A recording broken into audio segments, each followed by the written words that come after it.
stick around. I'm your host, Jem, and as always, joining me with their humorous and insightful commentary are just some of the cool kids from the Debate Flat Earth and More Discord server. Good evening, everyone. Evening. Is that it? Is that all we get? Blimey. All right, don't forget you can join the show. Click the link in link in the description, and you can join the Discord server and make a comment. Or better still, you can hit the super chat button in the YouTube live chat, and you can make a super chat. Or better still, you can hit the PayPal link in the description and send me a PayPal showing your appreciation for all my massively hard work that I did making this show. Now then. Did we already wish you a happy belated 60th birthday? Oh, yes. Well, thank you very much. Yes. Happy belated birthday. I am now a sextagenarian. Congratulations. Sounds painful. Yes. I made it to 60, everyone, last Tuesday. So here we are. So thank you, everyone who sent me a gift. There were many of you, and some of them I haven't actually got round to responding to yet. But thank you, and the more formal thank you is on the way. Now, as you may or may not know, I'm a big fan of cows. So to start tonight, here are some cows. This right here is why we don't crawl in the... Don't scream at me. You did this to yourself. We can't have a damn thing nice around here. My God. Fucking animals are fucking retarded. This is why we eat you. Because you do stupid shit like this. Fucking stupid! You feed them, you raise them, you send them to...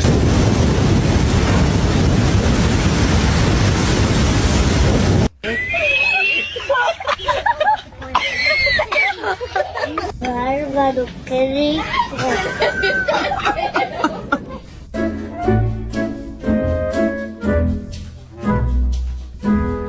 Just do 2 steady cancer search today, alright? Oh Jesus, he's got fuck. School, and they're still fucking stupid! I like cows.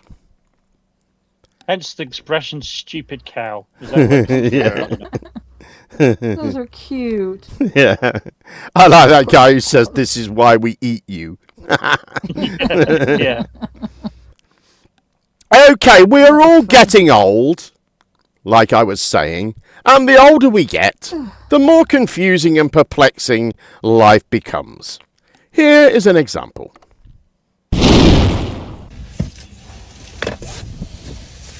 What in the heck are you wearing? If I'm outside weed eating, I got birds going overhead shitting on me, and brush up against something. I got bugs falling all over me. So someone from work suggested I get a neck collar. So I went on home. I went online. I got one from Amazon. It's pink, I like pink. But if I do this, it chokes me. And if I do this here, I can't see a damn thing. Yeah, well, there's a reason for that, Mom. Unvelcro that thing. Mom, this is for a dog. No, it's not. It's for a dog. No, it's not. How can a dog do this? Mom, the dog can't tighten that. The owner tightens it, or the vet. This here is for their neck. They put it. It's called a cone. And they put it around their neck, and it prevents them from licking any surgical areas, Mom. This is for a dog. Do you still have the package inside? Yes. Mom, it's going back. No, it's not. Mom, it's for a dog. It's going back. How can a dog do this? I just told you, Mom. A dog doesn't do that. The human being, the owner of the dog, tightens it so it doesn't come off. It's for their surgical.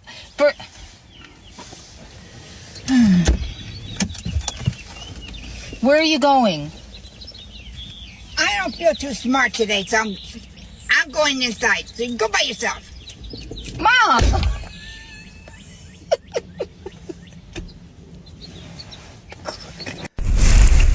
I don't know if it's real or not, but it's pretty funny. You got to admit. That's a woman with dementia, Jam. Yep. Oh, all right then. Stage, but it's good.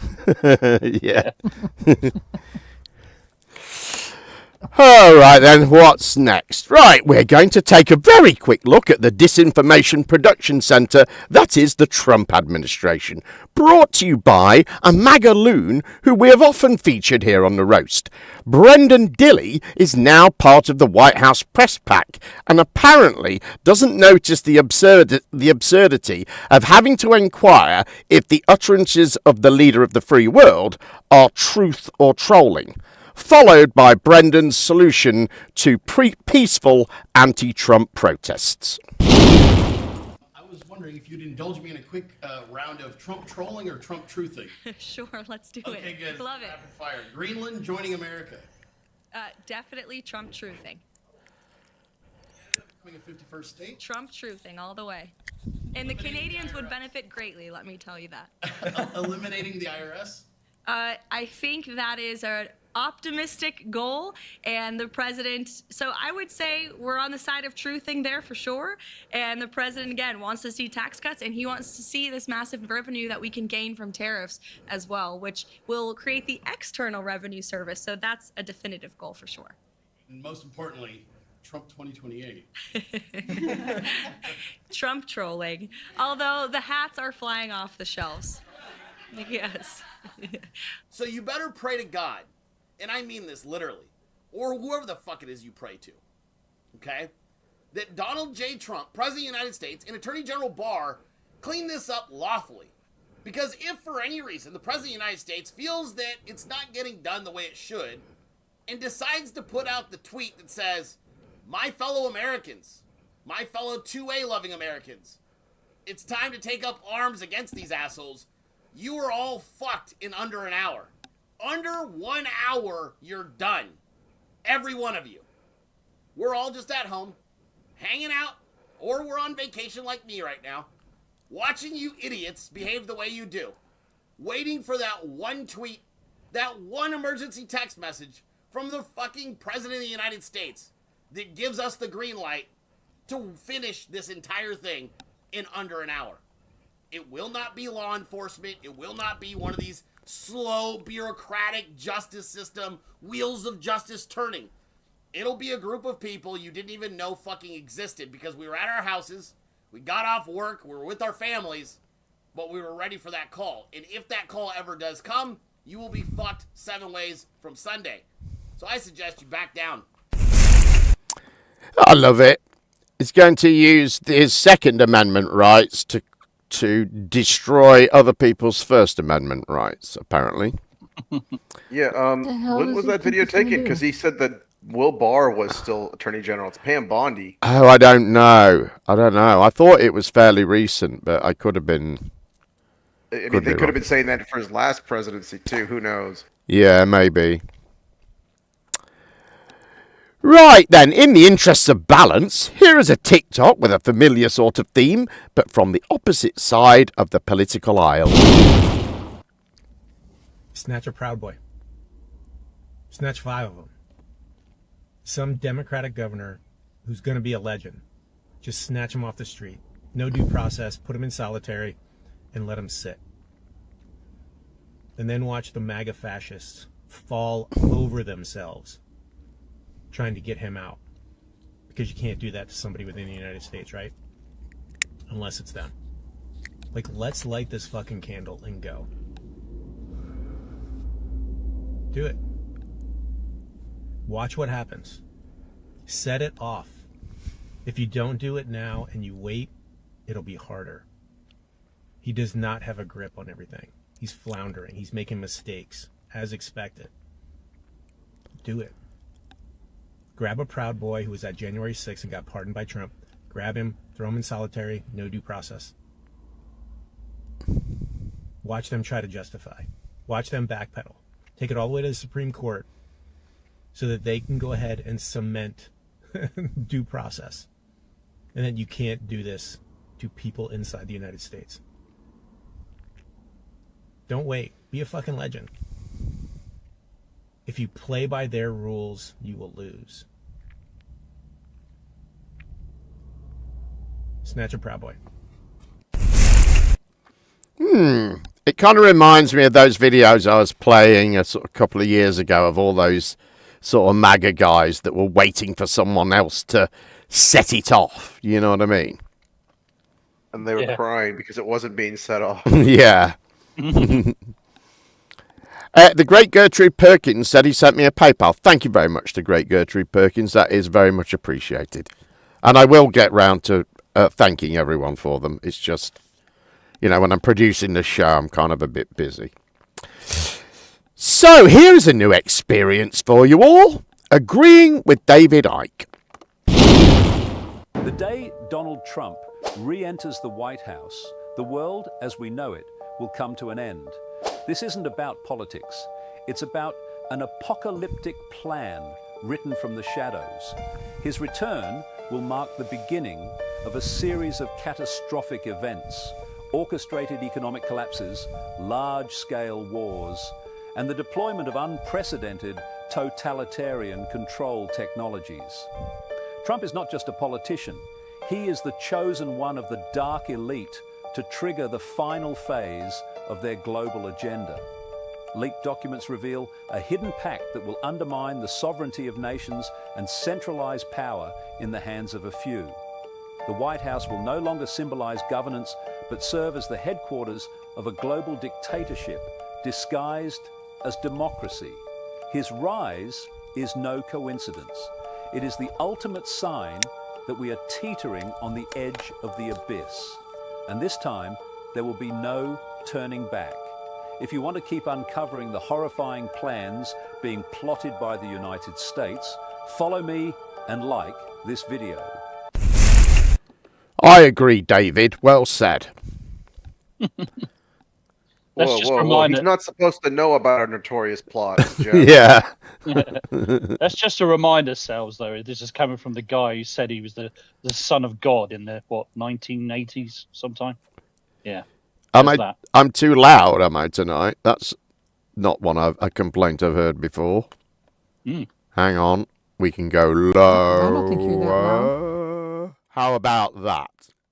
The videos are quite loud, but they usually are loud. Yeah, well, I'm deaf, so I make everything loud. I spent 12 years working in a nightclub with my head 6 feet from a massive speaker. So I don't hear very well. Anyway, next. What'd you say? Next, an interesting video from a channel called the Functional Melancholic. Actually, it's an edit of his video called The Death of Intelligence, Why Modern Society Celebrates Stupidity. And I should tell you, I did, he's a great orator, this guy, but he leaves massive gaps between his sentences and words. And so I edited a load of those out. So it looks a little bit choppy, but it sounds okay. But I managed to make it over 2 minutes shorter by doing that. So anyway, I thought this was interesting. See what you think. Enjoy. You ever get that feeling that the U.S. isn't just getting dumber, it's actually working on it? Like it's a group project, and everyone's bringing Cheetos, but no one brought a damn pen? We're not just slipping into stupidity like it's a hot tub. We're cannonballing into it. We're throwing parades for it. We're giving it TV deals, endorsement contracts, and a podcast where it talks about its healing journey. All right, so Isaac Asimov, the famous author and biochemist, who, by the way, was smart enough to predict this dumpster fire decades ago, nailed it when he said the following: anti-intellectualism has been a constant thread winding its way through our political and cultural life, nurtured by the false notion that democracy means that my ignorance is just as good as your knowledge. Let that sink in for a moment. Now, he wrote this like 40 years ago. America used to at least pretend to value intelligence. Scientists were admired, writers were respected because people actually read books. And the guy who invented sliced bread was a national hero. And now, if you use words with more than 3 syllables, somebody accuses you of word salad. You know, we used to aspire upward, and now we aspire sideways toward whoever talks the loudest and fastest while knowing the least. And don't kid yourself. This isn't some natural entropy of society. It's a conscious choice.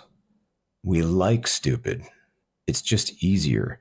It doesn't make you feel bad about scrolling through 19 hours of YouTube videos titled, "Watch this dog say bro." And now we're here in a world where believing something loudly is more important than being quiet correctly, where doing your own research means spending 2 hours on Reddit and suddenly knowing more than a virologist who spent 12 years studying infectious diseases. Knowledge isn't just devalued here. It's actively mocked. It's considered suspicious. Is someone saying, "You think you're better than me?"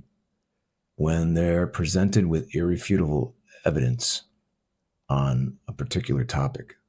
Like, if you know too much, you must be part of some secret cabal.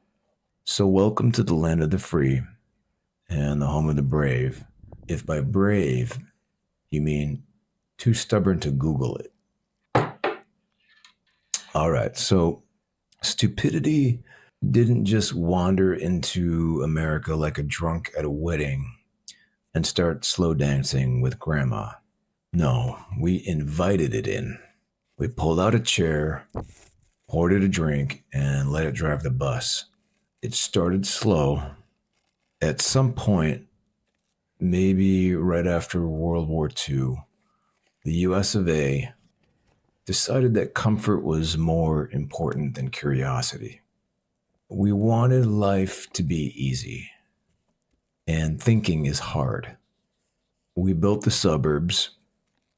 We filled them with TV dinners, plastic smiles, and educational systems designed to create compliant workers, not curious thinkers. Questioning anything became un-American. And once reality TV hit, it was game over. Stupidity wasn't just tolerated, it became America's favorite distraction. We laughed it off. We told ourselves, it's just entertainment. While chugging diet soda and watching 6 hours of strangers throwing chairs at each other over baby daddies. I mean, I don't know about you, but Jerry Springer was pretty much inescapable in the 90s. Anyways, being smart started to become seen as being elite. And being educated meant you were somehow out of touch. And if you were too smart, then you were probably planning something nefarious. You were somehow dangerous. Smart used to be attractive, and then it got you labeled as distrustful. Okay, so then came the internet and everything changed, where all information was instantly available and therefore instantly disposable. Because when everything is at your fingertips, nothing really matters anymore. You can just Google the answers, or better yet, just decide your feelings are the answer, regardless of the facts. You know, in today's America, ignorance isn't just tolerated, it's glorified. It's wrapped in a flag, handed a Bud Light, and shoved onto a TikTok feed. So, somewhere along the line, America confused freedom with freedom from consequences, accountability. I mean, You're free to believe you can stare at the sun if you really believe hard enough. But the sun doesn't give a shit about your freedom. You know, it'll fry your retinas just the same. Reality doesn't negotiate. You know, we live in a world where refusing to read the manual somehow makes you more trustworthy. Where a guy in a basement, high on Monster energy drinks, thinks he knows more about epidemiology than people who've been studying viruses since you were still eating crayons. Ah, it ended. It's interesting, that, don't you think? I thought you made some good points. Yeah, but those crayons are tasty, Jem. How can you not eat them? I'd like to meet that guy and sit down and have a beer with him and listen to some more that stuff as well. Well, the actual original video is 22 minutes long. So, wow. And that one's that's about 7.5 minutes there. So, yeah, worth Nice looking editing. at. The functional melancholic, the channel's called. And he does go on to say, at one point, I should say as well, he says that this is bipartisan. He isn't blaming one particular side for this. Yeah. And the other point he makes at the end is that he offers hope. Let's say I won't spoil his video, but it's not all negative. Let's say. Right. Shall we move swiftly on? Okay. Where are we? Yes. Now we have a few examples of the sort of stupidity the functional melancholic was talking about. First, Hollow Earth. So there's this satellite image from the ESA 7 satellite. This was in 1968. And it was like the first visual of Earth via satellite, or like a composite of it. Yeah. But look at, and was like stationed over the North Pole. And this is the picture that they released. What the heck? And they talked about, it's just the composite images that they all put together, and the North Pole wasn't captured. Right? Okay, well then this was from Google Earth in like the early 2000s. Send this to you.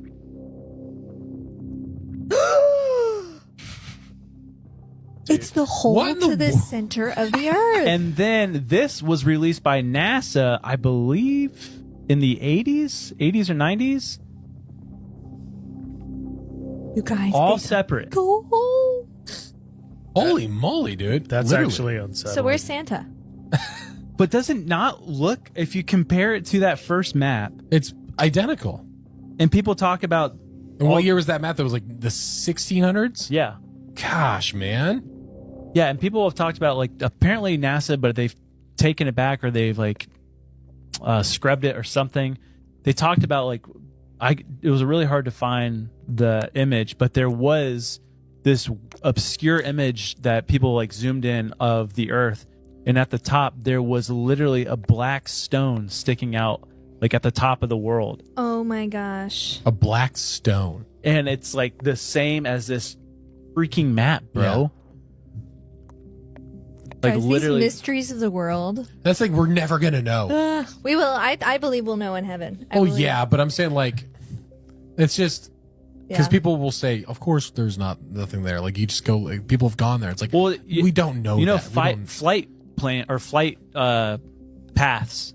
You're not allowed to fly over the North Pole. Yeah, because probably because it's the most harsh climate. But still, Right. people don't fly over the North Pole. Yeah. But Admiral Byrd did. Admiral Byrd. We've talked about him a lot too. Yeah. He Good did, name for a pilot. Yeah. He's associated with a ton of stuff. Like even the Project Fishbowl.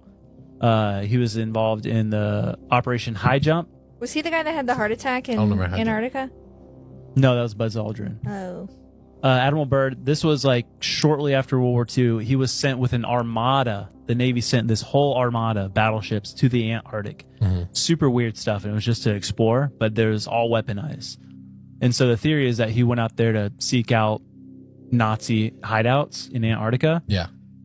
So he explored that, said that there's some crazy stuff there.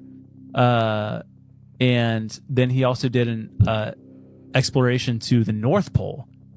And this is where this is the conspiracy part. Okay. Because apparently he had, and we've talked about it before, I believe, but his secret diary that only he had, and then when he died, his son got it.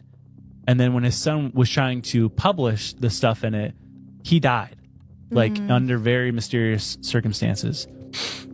But Admiral Byrd talks about in this secret diary, allegedly that he wrote, people think that it's fake, that when he went to explore the North Pole, there was an entry to inner Earth, like hollow Earth. And that would make sense with this big old hole. It would. And he describes it as being in the Earth, lush green land beyond the ice, mammoth-like creatures, a technology-advanced civilization, and meeting with a being called the Master, who warns humanity about nuclear weapons. Wow. So this is where it gets a little like, yeah, I don't know about it. But it sounds like the little green children. Yeah, I know. That's what I thought about as the green kids. Yeah, dude. Yeah. That literally backs up that story. That's so fun to think about. A giant hole that has a whole different world.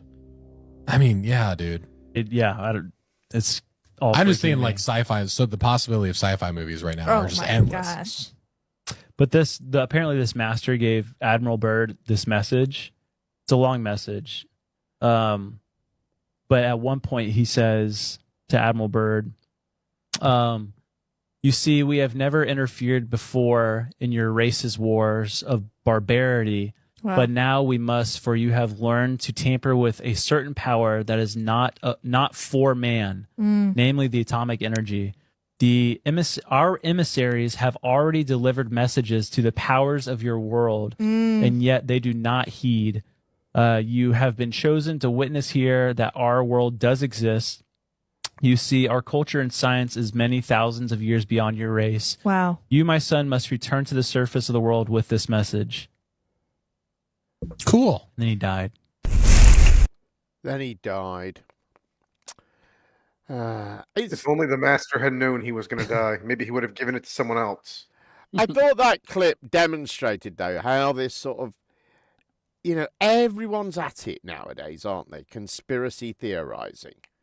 And it's just, they don't think twice about sort of suggesting that there's a hole at the North Pole that's being hidden by NASA. It's just sort of almost second nature to suggest absurdities of this magnitude, It's become kind of trendy, though, isn't it? Right. To be a conspiracy theorist now. Even if you just believe in a weird conspiracy, that will do. It's kind of like, it's just common now. Yeah, it is. It is very trending, I think. Okay. Yeah, they're competing. They're competing, trying to out crazy each other. Who can get the most reaction? So they're going to say something the most crazy. Right. As if we haven't been to the North Pole since Admiral Byrd. And they'll say things like, it's exactly the same. And you look at it, you think, no, it's not. No, it's not. You've just been talking about a big black mountain or something. That's not even on that one. What are you on about? The same. Anyway, perhaps a pointer to why this stuff is trending, with a couple more examples of this stuff now, brought to you by one of the world's greatest purveyors of bullshit, Joe Rogan. But before that, some nonsense about clocks. Have you heard the theory about clocks? Well, when you look at a clock, it seems pretty normal, right? You don't think much of it. But what if I told you there's a really dark theory behind the concept of a clock? Okay, follow me. When you look across the clock face, like from 11 to 1, it adds up to 12. 10 and 2 equals 12. 9 and 3, 12. 8 and 4, 12. 7 and 5, 12. Even 6 and 6 makes 12. They all add up to 12. But wait, what does that mean? Now, if you look diagonally and subtract the numbers, 12 minus 6 equals 6, 11 minus 5 equals 6, 10 minus 4 equals 6. Hold on. What is going on here? And it gets weirder. If you look at the clock another way, 12 and 1 equals 13, 11 and 2 equals 13, 10 and 3 equals 13. It all equals 13. So what's the theory behind this? It's just strange how all these different calculations give the same results. It's kind of creepy, honestly. I don't really want to dive into the full explanation of what I came across, but there's something unsettling about how all the numbers align like this. If you know what I'm talking about, you'll get it. I don't want to say too much. It gave me chills. Just take a look for yourself. Something was uncovered last week in Antarctica, and no one can explain it. 3 friends, just ordinary kayakers, set out to paddle a newly formed river, revealed after an unusual heat wave melted centuries of ancient ice. They wanted to be the first down this untouched waterway, but what they found has scientists and governments scrambling. As they rounded a sharp bend, 2 massive statues emerged from the melting cliffs. Not boulders, not ice formations, actual statues, weathered, humanoid, and impossibly large. Their kayaks looked like toys next to the feet alone. One of them, Chris Smith, had military drone experience. He launched it immediately. The footage he captured is now being reviewed by archaeologists around the world. The carvings, the posture, the eerie resemblance to ancient Mediterranean art, except these have never been seen before. Some say they look Roman, others say there's something far older, something forgotten. But here's where it gets chilling. After passing the statues, the friends claim they saw something they refuse to describe. They've gone silent. One of them left the country. Another shut off all social media. Now, Dr. Remy Dimian, expert in ancient tectonic shifts, is at the site. And according to him, what lies beyond those statues was never meant to be found. I can explain it, Joe. It's bollocks. Yeah. It's like it has scientists and governments scrambling. No, they're not. No, he's talking about it at all. No. Why didn't he show the pictures of the kayaks next to the feet? Right. Well, no knows. They're being analysed, I think he said, didn't he? Yeah. Anyway, I'm just looking now. I realise I've fucked up next. So it's going to be a bit of a long clip, but it's 3 clips, so don't worry. It's not too long. Let's take a... Hang on, I'm on the right place. Let's just check. Yes. Let's take a quick look at what's going on down under, at the bottom of the world, at the place we consider to be down. According to Jin, at least. Here are 3 clips from the New Zealand Conspiratards, starting with a very traditional counter-protest.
guys, the war on truth has again reached the doorstep of Counterspin Media.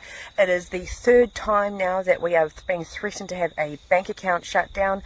Over the last 2 years, we have already had 2 shut down. This time it's Kiwi Bank who has sent me an email saying that I have 2 weeks to comply with their questions and to give them documents, all about you guys basically. Anybody that has made a donation to this effort, they want to know why.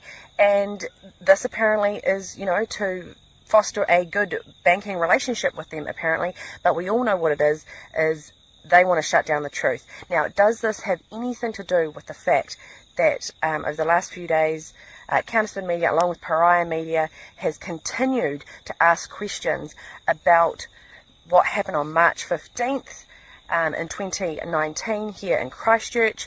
It seems very coincidental. The timing is, you know, it was yesterday they sent me this email.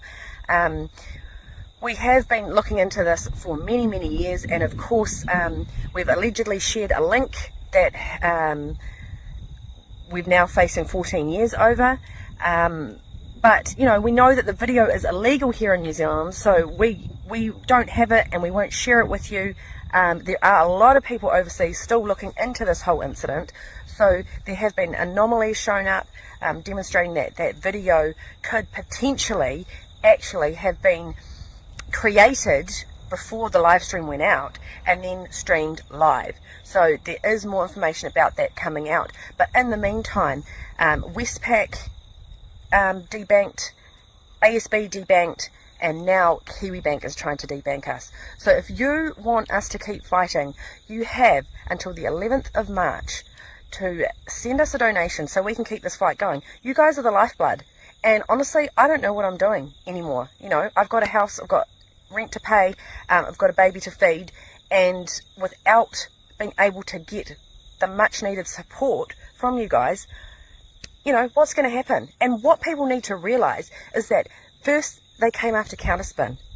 You're going to be next. This is the future. If you say something that the banks don't like, that the government doesn't like, that the deep state doesn't like, they will come for you and they will try and shut you down. And they come for your income, they come for your equipment. That's what they did. They stole all our equipment when they raided us. So it's been very hard for us to get back to that amazing broadcasting that we were doing during the COVID years. So it really does affect us. But now they're willing to actually shut the last account down. Now, this is no surprise because this has been happening all over the world for many, many years now to anybody that speaks the truth. So quite frankly, I'm not surprised.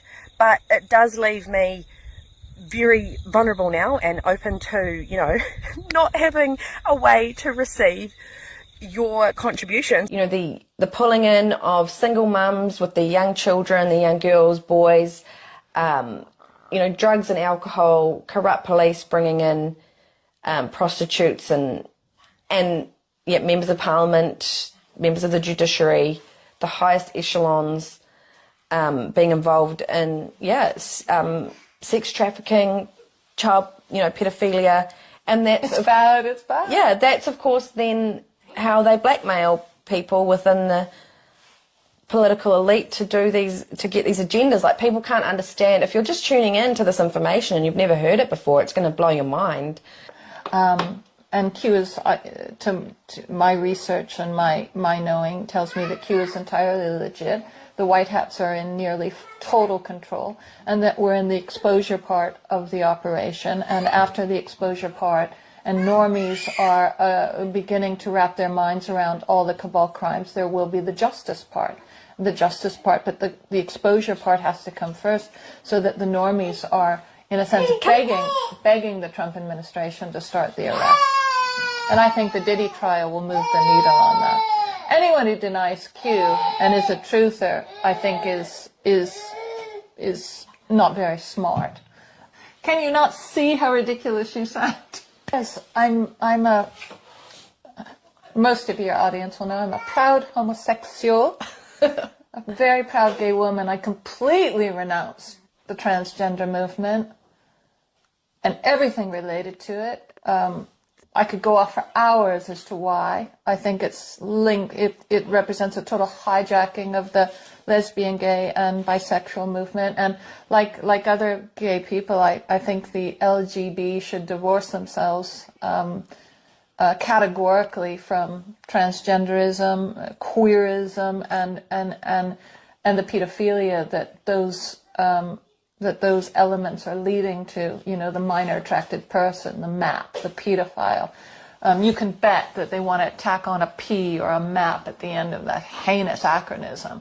So, you know, I think that any element of New Zealand society, be they principals in schools, elementary schools, middle schools, or colonels in the Army or the Navy who are promoting this mental illness called transgenderism, mental illness, should be disciplined and fired. Can you not see how ridiculous you sound? And this is a great concern because these tend to be trans women, basically men who are masquerading as women, but they're covert trans. I think Jacinda Ardern is probably a covert trans, and this is a great concern because it's a secret, and so she can be controlled. She can be controlled because it is a secret. Like Macron's wife, Brigitte Macron, that's been fully blown open. Exactly, and of course Michelle Obama, and probably Serena Williams, and probably Brooke Shields, going back to an actress from the 70s, and you know, these are men who either were maybe they were trans at birth, and that's why some of them look so weirdly, and have such weird facial features, like Jacinda Ardern. I have a feeling she was probably trans at birth and fed female hormones her entire life. Now, again, this is a way to control her. So you've got a way to control her, so then you advance her, hence her meteoric rise in the Labour Party into the office of prime ministership, this young socialist who couldn't run a company. But there's also the concern not only that she's controlled by her puppet masters, but that all her life she's been taking these drugs. There's probably a real mental illness problem there too. Can you not see how ridiculous you sound? Yeah, I mean, and he wrote The Art of the Deal. He's a very successful businessman and builder, and you need to be able to speak other people's language. Like, you can't just go in there and say, right, I'm going to be in the White House, I'm going to lay all the truth out, I'm going to bring everything to the fore, and I'm going to implement everything straight away. You know, this takes time because there's so many characters in the way, like you say, in Israel. You must use a lot of deception. Yes, and you know, for example, the other day in the I think he had a press conference in the Oval Office, and he said, someone was wearing a mask, and he, you know, sarcastically says, "It's great to see you wearing a mask and that you're protecting yourself," words to that effect. You know, and you could tell he was just being absolutely sarcastic. But the black pill to be like, "Oh my God, he's in favor of masking." That's how blind they are. They take everything literally. They can only see the most overt, literal level of things. Can you not see how ridiculous you sound? Yeah, sorry, that was a bit of a long one, but at least you got 3 for the price of 1. So, you know. So what do you reckon to the Haka then? Well, you know, hilarious really. Sort of like all that flapping and flapping around, and then one female constant front, go move on, waving her arms, and they all sort of turn around. Yeah, and saunter I off. know. I thought that. All it took was the cops to say, right, off you go. Oh, all right then. I think they overdo it as well, don't they? They're always fucking hackering all over the place. New Zealanders are. Oh, it's peacocking. It's peacocking. There's nothing to it really, is there? I'm sorry, I like a good hacker. I'm gonna have to argue. It's like every time there's some sort of event where there's a group of New Zealanders there, they do a hacker, don't they? You know, it's a yeah. Why did you show us those people who were possessed by demons yelling at the cameras? My goodness, that was scary. But why would genuinely heterosexual men be worried about other men who don't want women? Why would they have a problem for it? It's all a bit. Well, mind you, they actually did all school kids. Actually, all schools learn a hacker. Well, most do anyway. They all learn some basic hackers, and they have their own hacker. So they all grow up owning them. Well, I did. Yeah, but we all learned to make a Victoria sponge, and that would prove fucking useless. They all knew the moves. I'll say that. Yeah, and I like dancing, but with women, they you know, did not all seem to coordinating. know it, Correct. didn't they? They were sort of well timed and everything. Yeah, but you know, I just think it's a bit overdone. You know. And that second clip, I have to say, Australia's version of Loose Women is fucking shit. And he's well, they were more New Zealanders, but they just, you know, the reason I think these clips are interesting is because like there's no corner of the world that's safe from this crap, is there? You know, they're just, you've got a woman with a Maga hat on. You've got another two talking about the white hats and when the exposure phase, you know, that people have been saying since fucking 2017. You know, I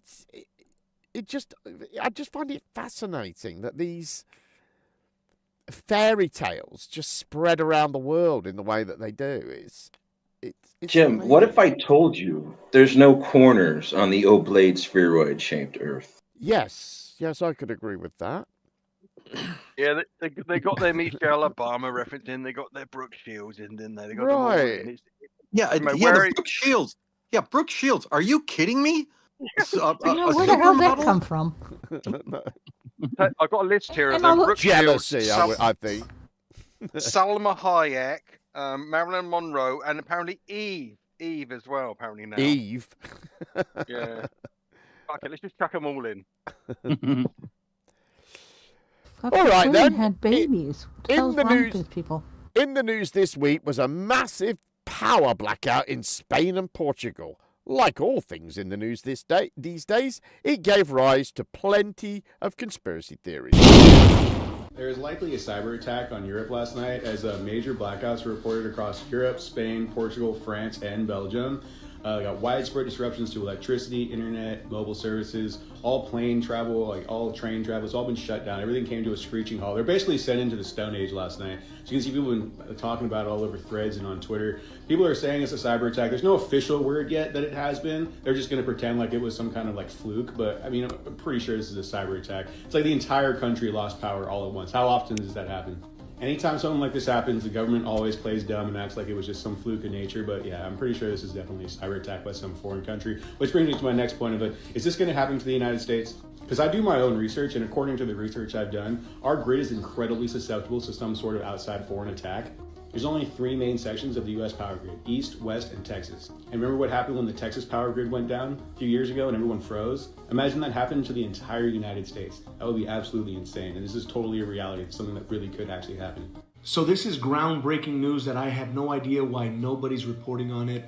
Why is nobody talking about all of the Europe nationwide power outages that are happening right now? This is spanning across Spain, this is spanning across Portugal, southern parts of France. It is a complete blackout in those nations. And this is according to the latest news and breaking headlines. And the report said the outage, described by experts as absolutely exceptional, was triggered by a rare atmospheric phenomenon causing significant oscillations in high voltage power lines. This led to the disconnection of Spain's grid from the broader European network, resulting in widespread power failures across the Iberian Peninsula. Madrid, Barcelona, Seville, all experiencing complete blackouts. You have thousands of people at the train stations unable to go anywhere because those have completely gone down. They are even being forced to use cash because no electronic payments are accessible right now. Transportation systems, metro lines and trains, traffic lights, everything has stopped functioning. There are even reports that airports have been disrupted with flight delays and passengers being stranded. Portugal is even facing similar challenges. The Lisbon Metro and other train services have been suspended, and mobile networks are experiencing significant limitations. They are even saying that cell service is coming down. What could this phenomenon that happened in the atmosphere, that's what they're reporting, what was that? To affect over 4 huge nations in the East. That's all we know for now. As soon as I get an update, I'll make sure to update you guys. People better start paying attention and really see what's going on. You see, they've been talking about blackouts for a while now, probably for like a whole year. They like, I feel that a blackout's gonna come. People need to be prepared. And now you see in different countries get hit with blackouts. If the entire world blacked out, you got 72 hours before the whole society collapses. I'm talking about no phones, no bank, no internet, no food, no water, nothing.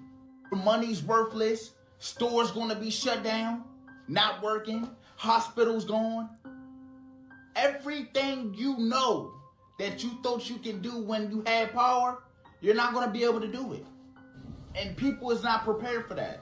And I don't know why. They've been dropping hints. Like they know something is like coming. your time on National And Geographic. this is probably just the start of it. Today, Spain, France, Portugal, they all got a little taste of what it felt like with blackouts. Airports stopped, so it's no flying. Trains were stuck on the tracks. Hospitals were scrambling to get the backup generator started because you know people in the hospital, their life depends on having the electricity to work because some people is on oxygen and all that. And I would hope people know how to get around the area they're in because when that happened, the GPS was gone. You better have a compass. Easiest part, y'all, it didn't just stop compass there. It went to Morocco too. So all I'm saying, y'all, is the grid is not invincible. People better wake up and prepare. Europe just went dark. The Simpsons predicted today's massive blackouts. In a forgotten episode, Kent Brockman breaks the news. Europe has just lost all power. Entire countries offline. Everything falls apart. Phones lose all signals. Banks shut down ATMs without warning. Credit cards stop working instantly. The internet cuts off. Airports cancel every flight without explanation. Subways grind to a halt, trapping passengers in tunnels. Hospitals switch to backup generators, but some start failing. Supermarkets close as electronic payments collapse. People line up in the streets, desperate for cash, fuel, and food. Night falls and cities stay completely dark. Lisa digs through old archives and finds the truth. An experiment called Project Saturn, a plan to connect all of Europe's electricity into one massive grid. One tiny fault and the whole system was doomed to collapse. The Simpsons sit in darkness, the world outside dead quiet. On Lisa's laptop, one final message blinks. Saturn reboot initiated. Something massive went in front of the sun this morning, and of course, like usual, they're trying to hide it. And this whole thing made people look farther into all of their scans, and they find a whole bunch of footage where they're just straight up turning it off when weird things start happening. It is actually ridiculous because while this stuff was going on, the Schumann frequency at the same exact time was going insane. I mean, it's crazy. We have these solar flares and we have these auroras going crazy where no one ever sees them while these weird planetary bodies are just flying around the sky. And before the simple-minded try to tell me it's a lunar eclipse, yeah, there is no lunar eclipse or partial lunar eclipse this April, and not until September actually. I mean, beside that, do y'all really think that the moon's what's causing the sun and vice versa to eclipse? This was the sky map at the exact time it happened, and of course the sun is nowhere near the moon, like it was on April 28th, and y'all can see how fast the thing was moving. And apparently when crazy things are going on, they are always cutting the feed on these certain cameras, just gone. People are gonna find out at some point, there is way more than just the sun and the moon in the sky. You see the sun over here, but you got that thing right in the sky. They call them the blue and the red Kachina. See, two lens flares. And I almost wonder if these Kachinas are the nodes that people speak of, making them blank out their own equipment. And at some point, we gotta realize that everything they have told us and showed us is a complete lie, and we have no idea how things really work. Did you guys sleep last night? Me neither. This is why.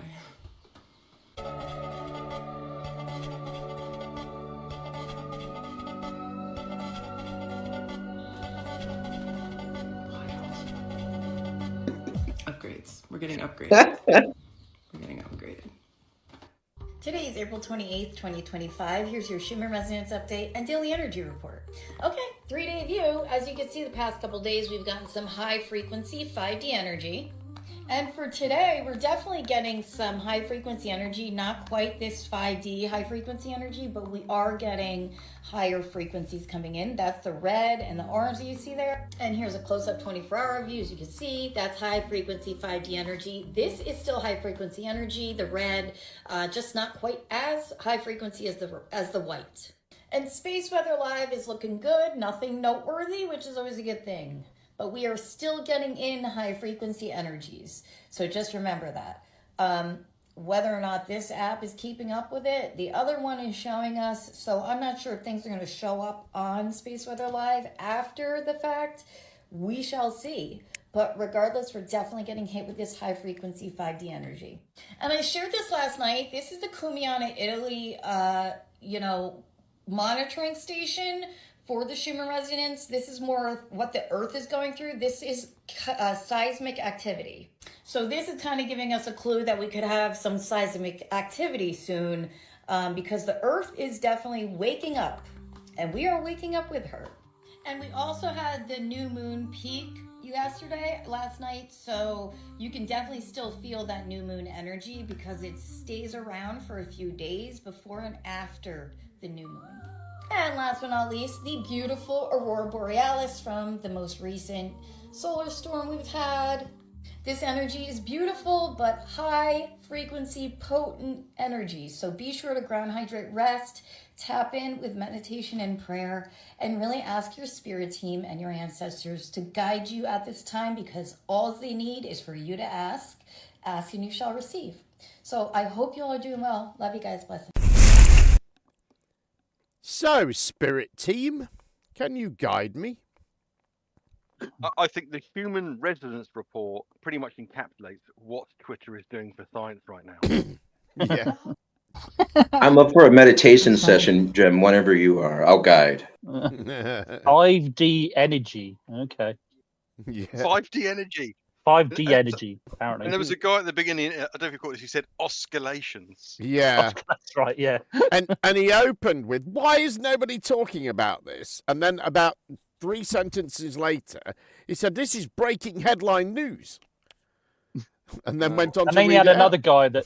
Then he had another guy of what was it, the images of the sun and the eclipse of some planetoid, and he's saying, "Oh, NASA are hiding it, but he got it from NASA." It's all over the internet. It's like being hidden all over the internet. I mean, they did say, all of Europe was in chaos. It was Spain, Portugal, and the Basque area of France. I mean, it's not like the vast majority of people in Europe had these problems, and it does highlight some serious issues, where you can have potential. What would happen if you had potential power outages? But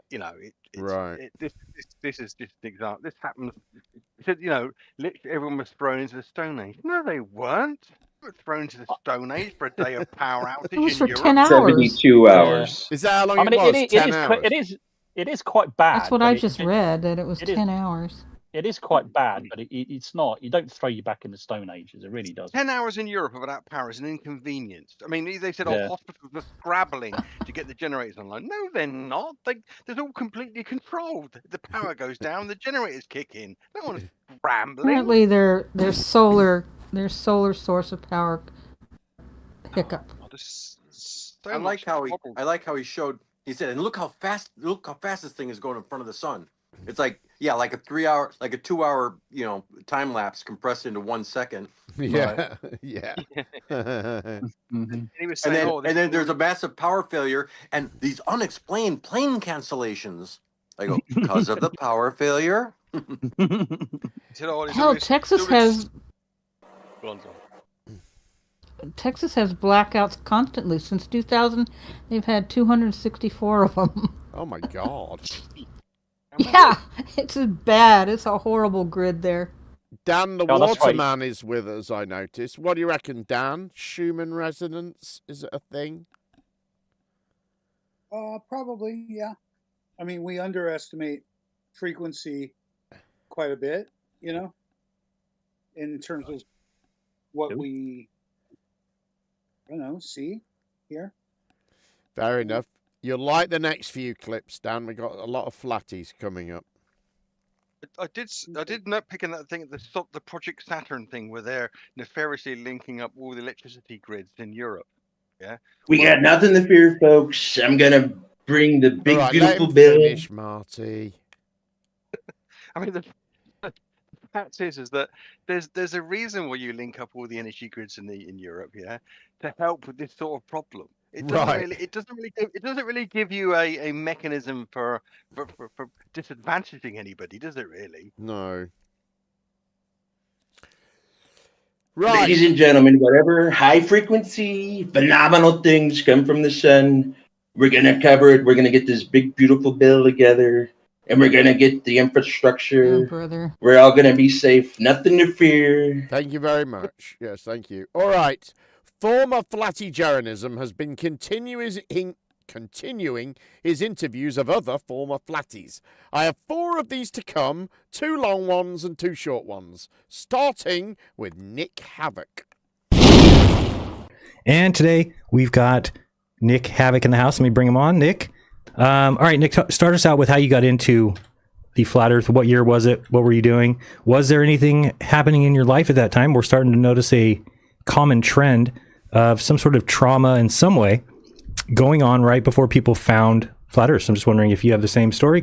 Go ahead. Yep. I had some trauma going on. I had a skiing accident and I trashed my knee, and I had just had surgery and I really couldn't do anything. So I was just sitting in front of a computer all the time, and I was looking up stuff, and YouTube got me into it, I guess. It started suggesting all these different conspiracy theories. The first one I got into was 9/11, and I didn't even want to look into that. Like, I didn't want to, and I finally did. I was like, oh my God, it's like learning that your dad like raped somebody or something. It was not fun to go through that. No. Think that it was possibly an inside job and our own government did that. So that was kind of shocking. And then it just kind of just kept going. Like back in those days, YouTube would suggest, different videos that were similar. It wasn't shadow banning stuff. And eventually went to Flat Earth, and I was like, this is so dumb. Like, this is the dumbest thing ever, but let's just, I got nothing else to do. Let's give it a shot.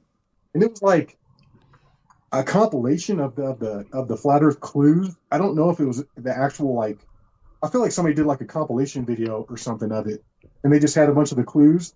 And the one that got me was the flat water thing. Right. I was just thinking small, and I'm like, oh yeah, that makes perfect sense. Like, how could an ocean curve around the ball Earth and stuff? So I was like, pretty instantly, I was like, oh my God, this makes a lot of sense. I don't know, it just seemed like it made a lot of sense, the things that they were bringing up. And so then I instantly tried to go find some globe videos to like save me. I was like, please let me find some good globe videos that have good proofs as well. And I really just couldn't find any. Maybe I just wasn't looking in the right spot, but everything I found was just, like mock and ridicule, arrogance, just stupid jokes like, oh my God, these flat earthers are going to fall off the edge and stuff. Like, what? Like, The cat would have pushed everything off already. That kind of dumb shit. Yeah, but if it was a ball, the dog would have chewed it up. Right. So anyway, that's my comeback for that joke. But yeah, so I couldn't find any good like globe evidence at the time, and honestly, those videos were just a big turnoff because they just seemed like they were more into just like the mock and ridicule and not more of the trying to be like scientific. Right. I was just always into like the scientific stuff. I never got into like the Bible verses and that whole part. That was a turnoff as well. So I was just into like flat water and stuff measures flat and just all the same like talking points that people still regurgitate. It's almost like selling points, like you're trying to sell something and you just say these certain points. Right. You know what I mean? And that's how I see Weiss now. I see Weiss as basically a salesman, and he'll go to any lengths. He'll say anything. He'll repeat things that aren't true. What he said the other day on a interview, he said that the people who lost their data on the app, it was only the data that they freely gave to other people. And like my address was fucking leaked. Do you think I gave my address out to these psychopaths?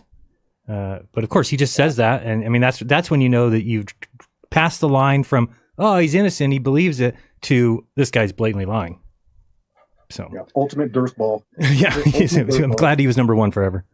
Yeah. I mean, it's like, dude, I'd listen to his interviews with people, and no matter what question they bring up to him, he's always got this like canned, pre-scripted answer all ready to go. He just guides it that way. He just guides it to his answer that he's already got. And it's just, yeah, I mean, after a while, you start to see it. I mean, I used to think he was like, you know, like a good person to put up against people. But no, I mean, I used to think the same way. Again, it's hard to tell when somebody's gung-ho for the right reasons and the wrong reasons, right? Yeah. Like when somebody's just go, and you're like, this guy's awesome. He's got, you know, this plan and direction and he's going, but then you kind of take a step back and you're like, oh no, that's not what I thought it was. That's like almost a sinister one. When he started saying like the space shuttle was a helium balloon, I was like, whoa. He keeps saying that. Like, hold on. I was like, that is the dumbest thing I've ever heard. Like, honestly, that's so terrible. I mean, he shows that one angle of the canister falling through the air. He's like, does that look like it's falling through the air? Or does it look like a helium balloon? I was like, what? How do you just jump the helium balloon?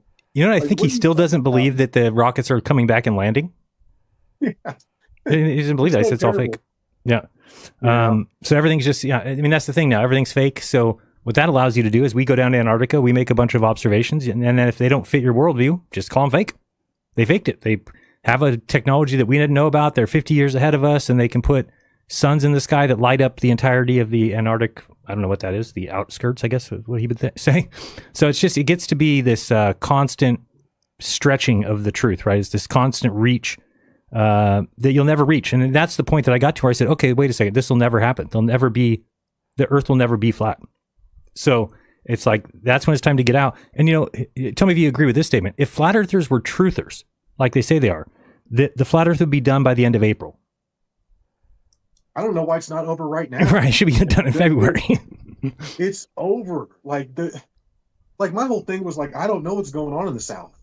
Like I always said that. Like I don't know. It's like it seemed like we never had any really good solid information. It's like we've got all these 24-hour sun videos from the north, but where are they from the South?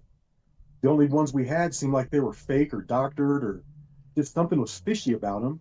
And I remember you trying to call down and get the 24 hours, and we're like, oh, we can only do 12 at a time because that's all the bandwidth will allow. It doesn't even make sense. I'm like, what? Like, that just seems so shady. So I always just kind of wrote that off. Like, I don't know what's going on in the South. So I just kind of like put that out of my mind. But however, I knew, though. You knew it was always there. Yeah, it's like if it does that, it's over. Like it can't do the opposite thing. I thought that everybody was like that. I thought everybody knew that the South had to be a lie for flat Earth to be true. Yeah. Yeah. That's why I was so excited when you went. I was like, oh my God. Yeah. I even told my friend, like I was never a big, like, I didn't have a lot of friends in the flat Earth community. You know, I didn't even go to the Denver meetup. It was just like right down the street. I didn't even go to that. Right. I just was never into it. I mean, I even went to a few of the meetups where ODD and Bob showed up and talked at the Purple Cup Cafe here in Fort I've seen some videos from there. Yeah. Yeah, and I was like, I mean, honestly, I didn't mean to be like a dick, but I walked out halfway through. I was like, this is the same thing you have in your videos. Like, I don't need to hear it again. I picked my motorcycle helmet up and I left. Right in the middle of it. I didn't need that like personal connection. I just kind of wanted to know the truth. And you know, it never like defined my person. Like I wasn't like one of these, you know, hate to say, but like a gay person that goes around and has to let everybody know that they're gay. Like, you know, I wasn't like that with the flat Earth. Right. Like I didn't even care. Like, I mean, I had my one friend. I probably known him for 5 or 6 years, and he didn't even know I was a flat earther until earlier just this last year. And he brought up he was watching Netflix and he saw the Behind the Curve with you in it. He's like, oh my God, have you seen that documentary where the flat earther proves the globe? Right. Still say it. It just like triggered me. It just triggered me. I was like, how do you know? I was like, don't you think that was probably a hit piece? He's right. like, I don't know. He's like, what are you, a flat earther? I was like, maybe. And then I just started going into all my points. But I mean, I knew the guy for 5 to 6 years. We'd always go hiking. We'd be in the car for, you know, 2 to 4 hours a day. And I never brought it up right until that. And and then like later on when it got closer to the final experiment, I was like, oh dude, they're going down. He's like, you're gonna talk about flat earth the whole time again? I was like, no, but listen, I was like, they're gonna do this thing where they're gonna go to Antarctica and check it out. Like if the sun stays in the air, it's a globe. If it goes, you know, if it sets, then holy shit. Like it's gonna be crazy. So like even before I was talking about it, I was excited that we were gonna finally know. And like I mean, like the last guy you had on, like he was a really super nice guy, but like I wasn't rooting for it. I wasn't like wanting it to be flat or wanting it to be I just wanted to know what it was. You know what I mean? Yeah. Like I wasn't. I guess that I wanted it to be flat because once you've pushed that, like, at least for me, obviously, but it's also, if it goes the other way, it goes the other way. You know, what are you going to do? At least you know. And that's the weirdest thing about this whole thing is that everybody coming against me, getting all these messages. I got another 3 or 5 today that were, sell out this or that. But it's like, okay, well, look, I went looking for the truth. Yeah, it took me 10 years, but I found it. So I really don't care what other people have to say. If they want to keep looking for the truth, that's fine. And I think that part of the appeal with the flat Earth is like, it's like, do you want to go watch the fantasy sci-fi movie that has something new, or do you want to go watch like the school educational film that's talking about everything that you already probably know or think you know? I mean, right. The one just seems boring. The other one's like a fantasy. It's something that, it is like you feel like you're special. Like, I know something that no one else knows. I've looked into it. I'm really enjoying these Jaron interviews because these guys are saying things that I've been saying for years, Yeah. The last statement is verbatim what you've been saying for ages, like a tattoo for you, Jen. Right. That they're like they're feeling special and Yep. Yeah. Can I chime in a bit? I made up this WWF thing because I'm proud of the flat Earth stuff that we did and the concepts that we thought we were striving towards when we got involved. When it got later on, of course, it turned into a mess. I just want to read you guys what I said to Jaron this morning. It says here, I really think you've done the best you can from last Friday's show back to your first Globebusters episodes. You did the right thing by going outdoors and doing, going outdoors to put in the work. Flat Earth was a big part of our lives. Like any hobby, it can take over all of your spare time, and we let it do that. New times ahead, Flat Earth participants, new and old, are settling in and weaning themselves slowly from the addiction. Thank you very much for continuing to defend the original ideas we held when we thought Flat Earth was a truth movement. I watched both Chris Crum and McToon at the same time the other day. And I just got a thumbs up from him. But I do think he deserves a lot of credit. He hasn't abandoned flat earthers in the spirit that we got involved.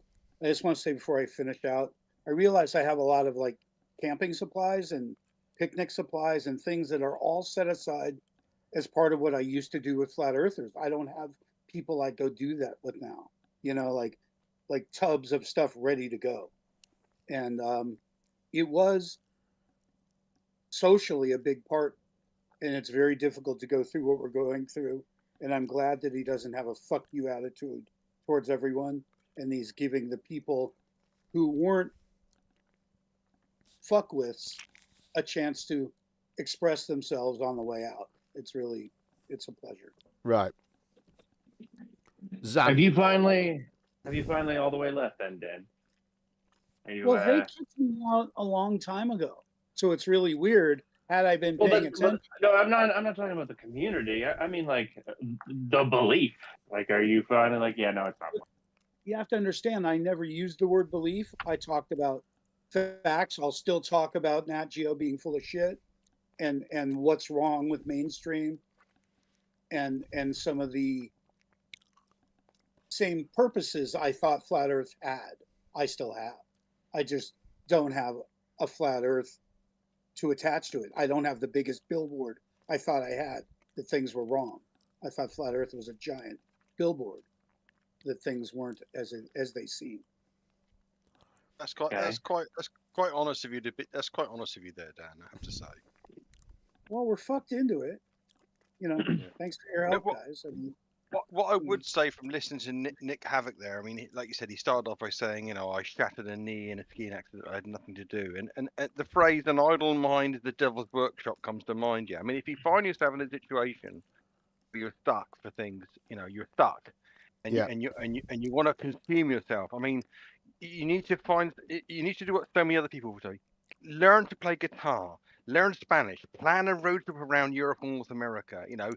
Get a first aid qualification. Get a fucking Netflix subscription and watch every documentary. For God's sakes, don't fettle away your imagination and your mind and your time following delusionists. Yeah. It's not. It's not worth it. Well, the wind down now has been impossible because literally you have to now find something to believe in if that was your thing, if you were using the word believe. And it's like, am I now desperate to go find a church? In other words, just so you have people to sit amongst? I don't think so. But yet now I understand why they exist. And the desperation that flat earthers are going through, they don't want to change their belief because they'll have to break down every other shitty belief they had as well. But they don't have to do that. I mean, a lot of them are drawn here through conspiracies, and in a world that's full of wrongs and nefariousness, and there are some conspiracies worth pursuing. The fact that their mind went down a track too far doesn't mean to say they have to give up everything. They've got to pull back and work out where it made sense. That's what they got to do. There's still plenty of scope for things to discuss, things to pull apart, and things like, that's not how it should be. That's not how it seems. That's going on in the world all the time. All right, hang on there. Let's continue this conversation on the other side of the next clip, because I've got 4 of these, so you've got plenty of time to get all these thoughts out. So, another former flatty now in a shorter clip. This is Landry Chamberlain. So tell us what happened with you. I guess how you got into flat Earth first. How long ago was it? And all that fun stuff. Yeah. So back in 2020, I guess it was 2020. 2020 and 2021 with the COVID stuff. I was working at an old folks home, and it really kind of drove me down the path of like, this isn't what they're telling us it is, because I mean, obviously I still stand by that with everything that happened afterwards, but they were telling the residents, they were going to die. They locked them in their rooms. And I mean, it was, from what I could see in my own old folks home life, there was nobody really dying from COVID. It was just, at least where I was living. I mean, not it was a small community, but I mean, I didn't see a single person die from that, except they did die from like the isolation, and they just stopped eating, and they were confused and depressed. And so it made me feel really passionate about, okay, we're being lied to. So then I got on the internet and I got on all this, the conspiracy things, and I started to go to like the maskless shopping activism, because it was a thing, back in the day. Nobody was doing that. Nobody was going to the store without a mask on. So then I got people. I got involved with the people who were really obsessed with the Jews, and I was like, okay, what other conspiracies are there out there? And I saw your video of January 6th, and how I liked how you kind of really level-headed went through it, and because everyone was saying, oh, it's fake, oh, it's this, and I liked the thorough analysis. And then so I started watching your videos, and if it wasn't for you, I don't think I ever would have happened. I don't think I ever would have been friends. Okay. And by the way, Landry's on Wi-Fi, even though he was told not to be. But if you're hearing him robot a little bit, that's why. But he'll come back. Go ahead. Keep going. So you started, watching me? Who else? Baby Truth Show? Yeah, that was the best, dude. That was the best show, back in the day. I mean, it was like, especially with the time. I mean, everyone was locked in, and I mean, yeah, it's like true. Y'all were my friends. I didn't go out and see friends. The Baby Truther Show, that was my friends. Yeah. And that's why I think a lot of people, like the community. I mean, that's just, it was just cool, but it was such a different time. It was a different time. It was because it actually, Flat Earth kind of went on the side, right? I mean, we still talked about it, but it was mostly the current going-ons. Yeah. And we knew we had no idea how long that would last. I mean, nobody had any clue how far it would go. And okay, and then you were watching those shows, and then you kind of became a flat earther. Or you became a flat earther. Yeah. I definitely did. I mean, especially with Dave Weiss's, because I did a video with him and my dad, and I mean, just the way. I mean, he's a great salesman. I mean, he really is. Dave Weiss is that. Just not the way for the app, and I mean, he really that's why he does it. I mean, I know he gets a lot of app sales from it, but I mean, he's just really good at, because he makes it seem so like minuscule. He's like, oh, I mean, it's $3, I mean, you don't have to download. Like, it's not the main reason he's there, but I mean, it probably is. It kind of is, And yeah, I mean, it blew my mind, but because they had that model and it made sense. But I mean, when they don't have that model, it's like, I just still don't really know what they're doing. Like I've watched some of Mark Sargent's videos, and it's like they're not really talking about it. they're just kind of talking about whatever. Right. I mean, it's clear they still want to be in that group, which is cool. I mean, I like that. I like the. No, I mean, that's probably the hardest thing for all of us is that, the camaraderie, the friendships, the team atmosphere, whatever was on, whether it was, it's tinfoil sombrero tonight, go watch that. It's Mark Sargent show, go watch that. It's Karen B's show, go watch that. Those days are gone for me, but that I can see why people don't want to lose that. I can see that I mean, but also they got really boring for me for the last after COVID. Oh, it ended. Yeah, so he seemed to enjoy COVID. But more things I said, because I can remember when COVID happened, I said, this is going to make more flat earthers. And what was the other thing? There was another thing in there as well. Oh yeah, the thing about people getting into conspiracies when they've had some sort of trauma or something that's put them in front of the computer a lot, Idle minds, Jim. Yeah. Idle minds and the internet. Yeah. Dangerous and potent combination. But again, I've been saying that for years, because if you listen to flat Earth content, you pick up these little bits and pieces, because it's not unusual for them to share their sort of testimonial of how they got into flat Earth, and it often starts with, well, I had this really bad motorbike accident, or I was detoxing from whatever, some drug. I would say that if you'd have tried to do this yourself, Jem, which is like try and sit down and one-on-one interview people like this, it wouldn't necessarily work, because there's always a guard, there's always a defensive mechanism, and they're talking to a glober. But what Jaren's done is he's given them a conduit for coming forward, right?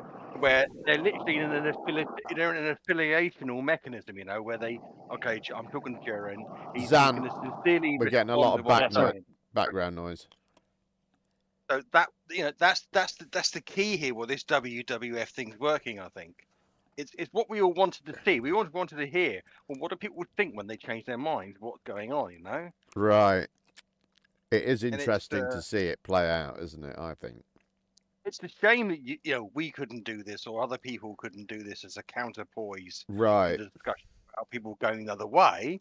But it's just because people are very defensive about that, especially admitting you're wrong about something is a humbling and process, and a lot of people can't join in with that process, because they see it as a humiliating admission of a failing or something, where it's not necessarily the case. I mean, I don't really know about that. Having never been wrong, I don't really know how that feels, but. I think though with Jeranism, right? Like, I think that it gives them an opportunity to commiserate about being wrong together, rather than to grovel before someone who told them so for years. Right. I was asking you to be empathetic, Jem. I mean, you're an Englishman. You're never wrong. So. Yeah. Flat earthers are not talking to each other. In other words, they're trying to avoid the brash disagreement that they really have between anyone that gives a shit and anyone that's staunch about it now. So it's an incredible problem. Remember, it's they are attacking anyone and anyone that's saying anything. Let me ask you, Dan, do you have a difference of opinion in the way people on either side have treated you over the years, in hindsight, now that you realize, oh yeah, I was wrong? Like, does it reframe things for you? We've always had internal fighting. Now it's a little more explainable. And Globers have always been nicer to me. I've always been more welcome by you than by them.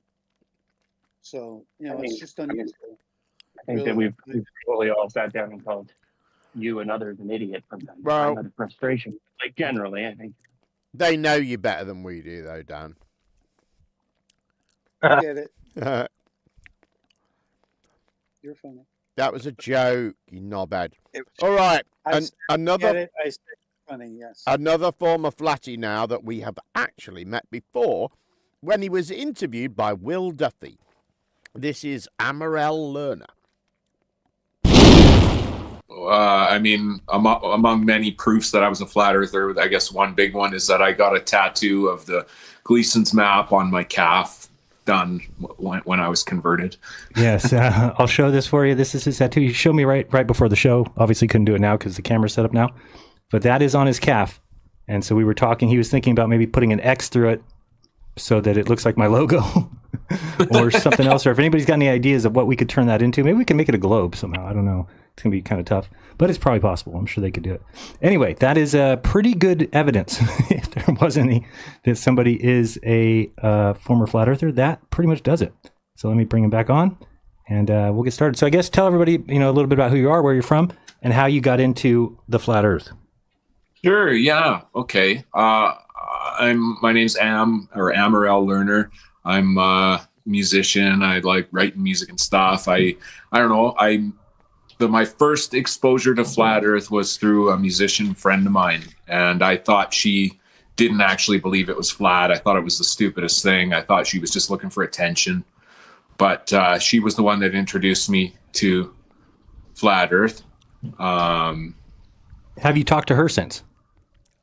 I've tried, yeah, but it's okay. Gotcha. One of those. Yeah, yeah. But anyways, I know one of the common themes you've had in your shows. I've been watching some of the interviews and stuff, and you were asking about if there was like an event or a trauma or something before you became a flat earther. Right. And I'll go into it. I'll tell you, like, first of all, it was COVID time. And that was very, very hard on me mentally. I was having a really hard time trusting everything that the news was telling us and blah, blah, blah, Right. My mom, who has Alzheimer's, was in a semi-assisted living situation, and they sent her to the hospital because her Alzheimer's had gotten so bad they couldn't take care of her anymore. So she basically was stuck in the hospital for all of COVID, and I couldn't go see her. She was very distressed in there. Man. And that was a huge thing. And then on a more lastly, but probably most importantly, is I actually found myself in the hospital. I had a mental breakdown and was coming to terms with the fact that I need to take medications to stay level and stuff like that. And I was in a psychiatric ward when I asked my flat earth friend, when I got my phone privileges back, I asked my flat earth friend to send me something to watch, because I thought, why not? Right. Why not just investigate it for once? And so I actually, that was when I first, she sent me an interview with Eric Dubé, and I was really, really, really surprised by the interview. I wasn't converted over the course of that one interview, but I went and consumed more and more of Dubé's content and became convinced after I watched his video I think it's called History of the Flat Earth. After I watched that video, I was just like, holy shit, it's flat. And I thought it was the answer. I thought all we have to do is prove to people that it's flat, and there will be an uprising and all this bullshit will go away, and there'll be a new world come into view, and it's going to be amazing. And you're not alone in that. A lot of us thought that. A lot of us thought that was the goal, kind of, or that was the end game for the flat earth, was that we would change the world. Exactly. So then I became basically a flat earth evangelist, for a lack of a better word. I didn't go preach flat earth to everybody I knew, because I knew I'd lose my job, I'd lose my credibility, but I always had my antenna up for people who might be receptive to that message. I was always like, that was my number one goal in life, was to show people that the world was flat. Good. I think, if I can just say this, you and I chatted briefly about this beforehand, but I think, like, in the more Christian flat earth group, I think there's a belief that, in fact, I know there's a belief that if you say the earth is curved, you're going to go to hell. It's a satanic lie and you've been deceived. And so there's like people like, I don't know, maybe like Joe Hanvey or something like that. Like they'll do all the mental gymnastics. Yeah. Anything other than admit that it's curved, because I think they're afraid for their souls or something. Like, it doesn't make sense. Man, they're the people that I talk to, the ones that give me the most shit back are the Christians by far. Because yeah, you're right that I've joined Satan's side, that I'm satanic now. I sold my soul to the devil. And I mean, to me, it's kind of funny. It's also sad, but it is funny because I'm telling the truth. And so there's no, how am I supposed to stop telling the truth? Well, I'm not going to. So as much as these people go at me, as much as they trying to attack me, as much as they call me a shill or say I sold out, I just have to let that happen because they're the ones who are wrong. They're the ones who are incorrect. They're the ones who are lying. And I'm the one being honest. So what else can you do but just sit there and take it and be like, all right, well, eventually, and I know this is the case, whether it happens in their lifetime or not, I don't know. But eventually when they realize that they're wrong, they're going to look back and remember the things that they said to me and to other people. And really, I hope that they feel terrible. I used to be a Christian, even before I was a flat earther. I left Christianity, but I used to be a Christian, and I got to a place where I no longer believed in the Christian faith, and I think flat Earth is crazy, okay, but it's crazy because it seems crazy because only a few people believe it. But these religions, the Abrahamic religions, Christianity, Judaism, and Islam, they are equally, in my mind, equally as erroneous as flat Earth. They make claims that can't be tested or proved or any of these things. But because we've got billions of people that follow these religions, they don't seem to be crazy if they're accepted as acceptable path. But I think, honestly, you get two groups of people that think God promised both of their groups that land, and they go to war over the Holy Land because, I think that the Abrahamic faiths, I think, are equally as false as flat Earth, but way more consequential. Flat Earth, to me, I can laugh at the fact I got the shape of the Earth wrong. But, if you're going to war because you think that some imaginary God in the sky promised your ancestors this land, that to me, I don't know. So I'm not too embarrassed about the fact that I was a flat earther because yeah, it's crazy, but it's not as detrimental as the religion that I used to believe in and the religion that billions of people believe in, that's kind of I know that's a bit of a detour from no, they're definitely in line with each other because I've been talking to a lot of people this week even, and yes, the ones that are the most difficult, the ones that I'm having the hardest time with are the ones that want to tell me, man, crazy thing. Yesterday or today, somebody that I respect a lot and everything was talking to me and said something about Jesus being alive. And I was like, well, I mean, he's dead because, that's what happens when people die. And they're like, oh, how dare you? How dare you say Jesus is dead? You're not God. And I said, I didn't say I was God, but what do you mean Jesus is dead? And she said, no, he's alive. I'm like, okay, we'll move on to another subject because I'm not talking to you about whether or not a 2,000-year-old dead person is dead or alive because they're dead. And it's not even a question. But this person wants to believe that. And it's, yeah, you're right. I could see where you're like, flat Earth is crazy, but at least they're not saying, well, just because of the flat Earth that somebody who died a bunch of years ago is actually alive. So I get it. It's kind of a little bit. And again, I know a lot of people that are very good people because they're Christians. So, but there's also a lot of people that I think, one of the doctrines of Christianity is that you can always be forgiven or that you've kind of all your sins are on Jesus. And that's not a good thing to believe. I personally believe that I'm responsible for my sins, right? So I will pay the price for my sins. I will have to atone for my sins, but I certainly don't think it's a good idea for me to say, you know what, Jesus died for my sins. So now I'll just go and do whatever I want. As long as I believe in Jesus, life is good. I don't think that's a smart move either.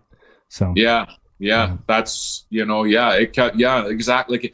The implications of believing in any of these religions from a personal level, like what you're just talking about, I'll just shirk my responsibility because Jesus paid for it all the way to a global level where there's been wars and people, churches used to burn you for saying Jesus isn't alive. We're looking at you now, NASA shill. Yeah, no, we are. We're looking at NASA. I've been telling him. NASA is he's just as dumb as a flat earther when it comes to Christianity, but he gets mad and runs away. Now the flat earthers see it too. This is why he's not going to convince any of them. I think that Amaral, the takeaway statement from Amaral, which was echoed there by Jaren, is, "I thought we would change the world." Right. Yep. I mean, the thing that people should realize is it's very, very hard to change the world, and all the easiest routes to change it through are usually awful and harmful. Wars and wars and massacres and genocide. Changing the world through new ideas and concepts and ideologies is pitifully rare, sadly, and Right. beyond the scope of most people. I mean, no one has an issue with the idea that Usain Bolt running the 100 meters in 9.58 seconds is a peak of like physical attributes, and most of us just look at it and go, yeah, I'm not going to do that. Yeah, but when it comes to thinking, everyone thinks they're the next. The next pinnacle of humanity's intellectualism, and that's the fucking problem with the world we live in. Right. Yeah. They don't value the attributes of the pursuits of people. When it comes to thinking, everyone thinks they're the next genius, and and the internet doesn't fucking help in that in respect. I don't think. We had a great video on this earlier, Puzzle, that I think was I played before you got here, but covered. I think it was interesting. It was interesting to me though too to hear sort of Jiren's conclusion to that little exchange. Just like, actually, also the entire idea of Jesus dying for your sins is immoral, right? Like, I've been saying that to people for years, right? But he figured it out, right? It's like, yeah, that's actually bad. That's actually probably not going to get good results for anybody. But it's sort of framed as though it's this great good sacrifice that you must believe in, kind of thing. So, yeah. I wanted to add on to Paz's point. Like, it's interesting that every single one of the people that Jaren interviews, all of them said they came to the flat Earth after something, and none of them say it's after I actually went and made a measurement, and then I measured the Earth was flat, and then I decided the Earth was flat. They just decided for some other reason. Yeah, well, that's not true. I'm part of a whole group that got sparked by meeting Mark Sargent and being around the Nat Geo stuff, and we all of our meetings and groupings, a lot of them were based on doing that. So I understand what you're saying, but it's not entirely true. I couldn't help but notice that the one guy said he was watching Eric Dubay videos while in a mental institution. I think, the irony. Yeah. The one thing I would say is I wouldn't agree with Jaren that he needs to put an extra to 2 yet. No, don't change this to 2. Put a Mercator on your ass peak, a Cassini on your back, and put a globe on anywhere. Put all these projections all over your body, because the AE map isn't something you should run away from. It's a projection. Right. It's not. Having that on your body is not a problem. It's on the UN emblem. We're told entity. Oh, look, they're showing it. Right. It has a value. Don't fucking throw it away. He was saying, I heard we could turn it into a globe. It's like, dude, it's already that. That would be. I heard somebody say, "Oh, we don't use the AE map anymore because the AE is just a squashed globe." I go, "Welcome to the globe." Yeah. It's a perfectly valid map. It's just not visually intuitive. Okay, the last of our former Flatty interviews now, with a shorter clip featuring Leolan Corbin. Once you've made your mind up, you just want everything that you hear to be true. And if it goes against what you're saying, you let it go. Confirmation bias is a bitch. Okay? You've already confirmed what you think you believe, and you ignore everything that anybody says that goes against it. Now, here's the thing. I want people to understand. I wish flat earthers would really listen to this. And I get that if somebody was saying this to me, 6 months ago, would I have even listened? Possibly not. Possibly when you have that bias there, it's almost like your brain's doing itself a favor by blocking any of that information, right? Because any of that information comes in, and then you have to start doubting yourself. Then you have to start learning things again. So your brain's almost like, no, we got this. We're good. Somebody's talking about it being wrong. Just, brush them off.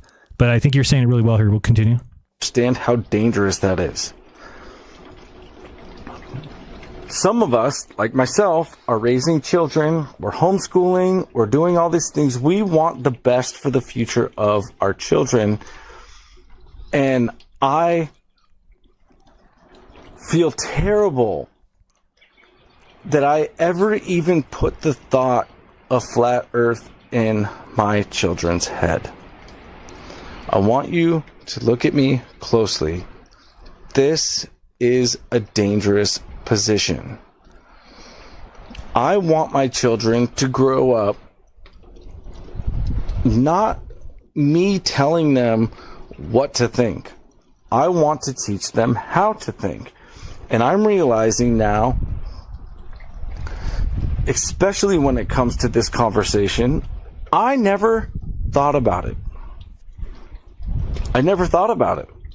And so when Flat Earth came around, I was like, wow, yeah, all of these things make sense. Yeah, it's well said there, though, because you talk about having homeschooling your kids, and that was a big thing for me as well, right? I mean, my son's going to be at that age that we're going to start some of this stuff, but it was hard to realize, like, man, I probably would have taught him that the earth was flat. And so, you know, who knows what that would have done to his future. And now I wonder the people that are out there teaching their children it now and they're so sure of it, and are they teaching their children that they're so sure of it? Because that's going to end up coming back to haunt them. Yeah, good points. They're all talking directly to NASA show right now. That's what they're doing. Yeah, just be quiet. How to think. That's the See, most, NASA just did it. He just did it. He was like, no, I don't want to think about that. No, you know, Zant, it's a different thing. You know, I've never pushed my religious beliefs on you, so please stop it. that may be the most important 3 words that anybody's uttered in your entire roast this evening, Jim. How to think. How to cultivate a mindset where you ask questions and you embrace here's the thing, new ideas, and you challenge your own position all the time, and you analyze. You use critical thinking skills to analyze information that you're not comfortable with. And right. Sadly, that is like completely dichotomous to a YouTube algorithm. You know, I think Pazzo too that the difficulty is that people assume that like knowing things and being smart should be like a good thing, like a positive, happy thing. But oftentimes, being smart about things is like difficult. You know what I mean? Like it means you gotta like be intellectually honest about stuff, and sometimes you don't want to be. Right? Like it's a challenging position to know things. Oftentimes. If he gets but exactly. But he said it himself. Confirmation bias is a bitch. Bias is bias kills people. Right. But they don't want to think about it because it's uncomfortable, right? It's uncomfortable to be like, oh, I don't understand something. I don't know something entirely, and so people avoid doing that. Don't rely on others to think for you. You know. Yep. And you can't get that by listening to other people's opinions. Other people's opinions have got far less value than people think they have. It's not as much about thinking or opinions. It's a little more like doctrine, you know, like religion. If you step out and ask questions, regardless of the questions, you're kind of out. You know, if you're in church, it doesn't matter what church either. Right. Well, there's a lot of religions that are like that, right? Because the flat Earth was a like cult. Questioning.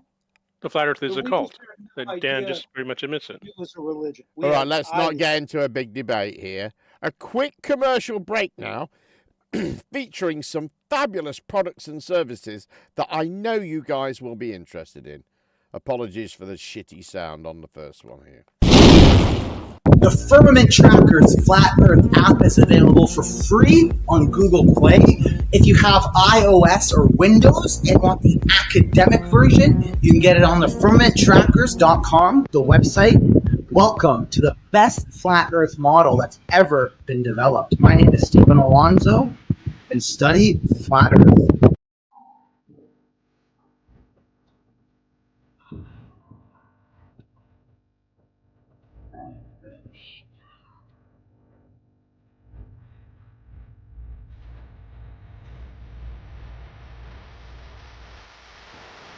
Oh yeah, she doesn't know she's with a certified listening navigator.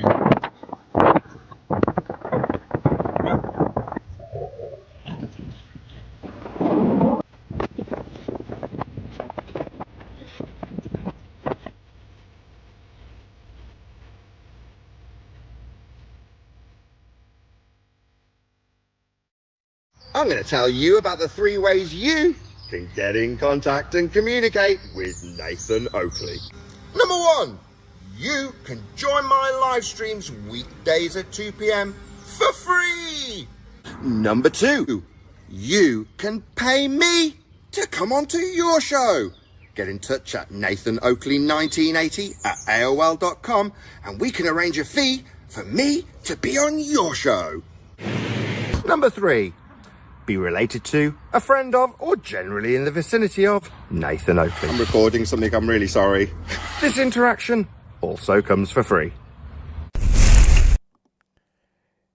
Yes. I don't think how I'm much is gonna Nathan Oakley paying you, Jem, to advertise in the middle of your show like that? I gotta say that I couldn't see the clip, right? I'm kind of audio only at the moment. So my experience of that first clip was like somebody yelling at you from a car, and then it immediately took like a sideways turn, and they were giving a walkthrough of like a gay nightclub. Well, you didn't see. Yeah, you didn't see the first one. You just like walk in, there's a bunch of people dancing. What is happening? I don't know what was actually going on the screen, but Yeah. that is, you know. Well, on that first screen there with Alonso, looked like he's living large. And then he showed, of course, he had to show his app, which is a Bislin model. I will never forgive Bislin. No, I agree. I agree. Uh, I don't know Jen why Penn? he had to Large, do but- that. But did you see what he labelled Definitely it? did not sound like it. The firmament tracker. Yeah. Firmamenttrackers.com. $20 a I year.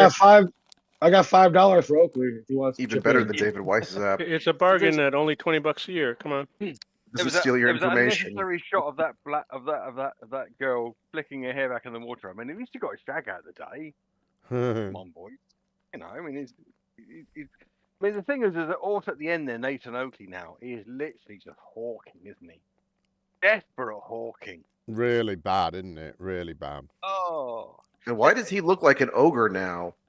I didn't realize he works out. He looks weird, doesn't he now? Yeah, he looks like Shrek. Yeah, he looks like Exactly. He looks like he looks like Shrek. The last time I seen someone look like him, they were at the fucking Munster Mansion. He's overweight and he's lost all his body hair. Do you know what that's all about? That's lies. A lifetime Yeah. of lies. It's coming back to. Do you ever around have his body hair genetic- now? His genetic program has been changed by so much abject bullshit and deceit. Yeah. He looks like Frankenstein's monster without the bolts. He now looks as awful as his rhetoric. No, he should look worse to match his rhetoric. Right. Now you But it was might just- be disappointed to learn it's more Jeranism next. But this isn't an interview with a former flatty. This time he's talking to Mike from the channel Veritas. Do you remember the channel Veritas? Yes. They produced. Yeah. He produced that really, really long sort of, like a big, long flat Earth debunk video that really went. I think it was like 5 hours long or something. It was 8 hours and it was fantastic. Yeah, it was absolutely brilliant video. Really Holy shit! They used to in the 24/7 server. You get into a debate with them, and they give you the video. Like, that was 8 hours to watch, and they said that they wouldn't speak to you until you finished the video. Yeah, it's not that video, dude. So, anyway, Jeranism's talking to him about a subject dear to all of our hearts: flat Earth debates. Yeah, the couple debates I was in early on was just terrible because basically I was going up against people who had an entirety of science behind them. And, you know, that's a difficult debate to win. It took me a while until I got comfortable in kind of my beliefs to be able to debate. But there were still things that I wouldn't have been able to answer that, you know, I was just really happy that they never brought up, for example. But then what I ultimately got to the point was I saw the debates as being unproductive because it would just be, you're talking over me, no, you're talking over me, no, you're talking over me. So that's why I created my own debate platform and called it Debatism. And then there was rules about, you know, basically there'd be a clock to keep people on the clock so that there wouldn't be talking over. But it ended up being basically the same thing. I got to witness what happens during a debate because I was watching people, and when they weren't talking, they were actually getting ready to talk. right? So they're not listening to the other person. They're just preparing their next statement. And you could totally see it as a moderator. You're like, this guy's talking, makes a good point or something, and then the other guy picks up on something totally different and starts talking about something, because you could watch him. He was getting ready to say that. And then the other guy is now getting ready to say what he's going to say next. So you don't actually even have any good dialogue in these debates. So I don't know the answer to it. They're not getting any better.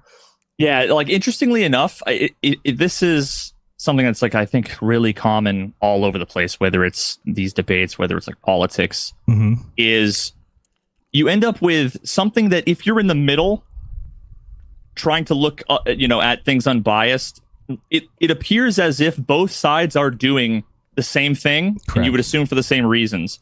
And I think, to some extent, very often, most of the debates end up devolving into just talking over each other and mockery. But I think now, at least, you probably have some more of the perspective of,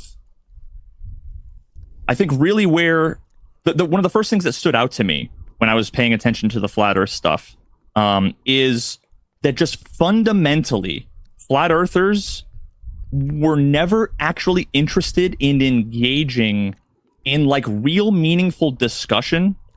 And so they never asked clarifying questions.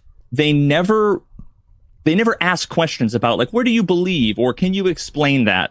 They never are interested in engaging with hypotheticals, right? Like, to me, that's something that demonstrates that you're acting in good faith, where it's like, okay, let's say the Earth is flat. I'll take that for granted. What would this look like? What would that look like? What would you expect to see? They never are willing to say, like, okay, let's just say gravity is real.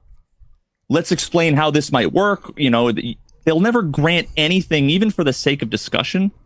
They just immediately jump past that to making claims about motives and intentions. That would be the case if everybody's instantly lying. They could never be wrong. It's always lying. Correct. That's what I was saying about me, right? Because if they've already come to the conclusion the Earth is flat, so it's not a intellectual growth campaign, right, or whatever you want to call it. They're not actually trying to. They think they have the truth. Now, let me be honest. So does the globe Earth, right? So what I tell people now is I say, yes, both sides are guilty of confirmation bias. Both sides are guilty of being assholes. However, the globe side is right. So you can actually get away with certain things in life if you're right. You can get away with confirmation bias. You can get away with cherry picking. You can get away with all these things because you're right. And so it's hard to push something on them. But the flat Earth side is being assholes and being, like you said, wanting to talk motive, wanting to not talk about experiments. I mean, think about it. They're at a point now where they say there is no flat Earth map. They don't have a flat Earth model. They don't make claims, but they think they can be in debates. What is that? A debate is making claims. A debate is defending your model. It is defending your map. So to think that there's a group of people who think you don't need any of that and you can still debate, it just doesn't make sense to me anymore. It's a lack of knowing your place in a discussion, right? So, like, flat Earth should realize that they have no business in the same conversation as the globe Earth. And it's just difficult for them to realize that. And it's mostly because, the globe Earth community gives them the opportunity, puts them on stage, brings them up for debates. So it makes it seem like there's a discussion there. But I don't think the globe Earth community even really believes it. They just are basically messing with people they think are dumb. That's what they're doing. They're just trying to make a mockery of people that they think are dumb. They, like you said, that the flat Earth isn't really interested in the conversation. Neither is the globe. The globe's not asking questions like, how would this work? Or how they're not asking it to see if the Earth can be flat. And I get why now, but they're just kind of playing games. Yeah, so. And I think here's I think the distinction that I would make is that one is like a presupposition, whereas the other is a reaction. I think the flat earthers just assume from the beginning the opposite side are brainwashed sheep, they're liars, or they're shills. So they aren't going to engage seriously or take it seriously.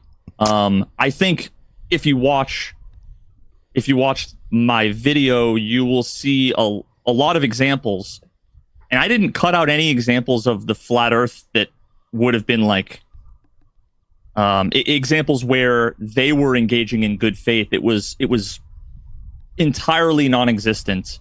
So I think that the globers attempt to engage in good faith and then instantly realize it's completely futile, and then they just realize, okay, I'm just going to make a mockery of it because that's the only way that I can actually engage, right? And honestly, I think if you like look at MC Toon's content over time, you can see that in real time over the years.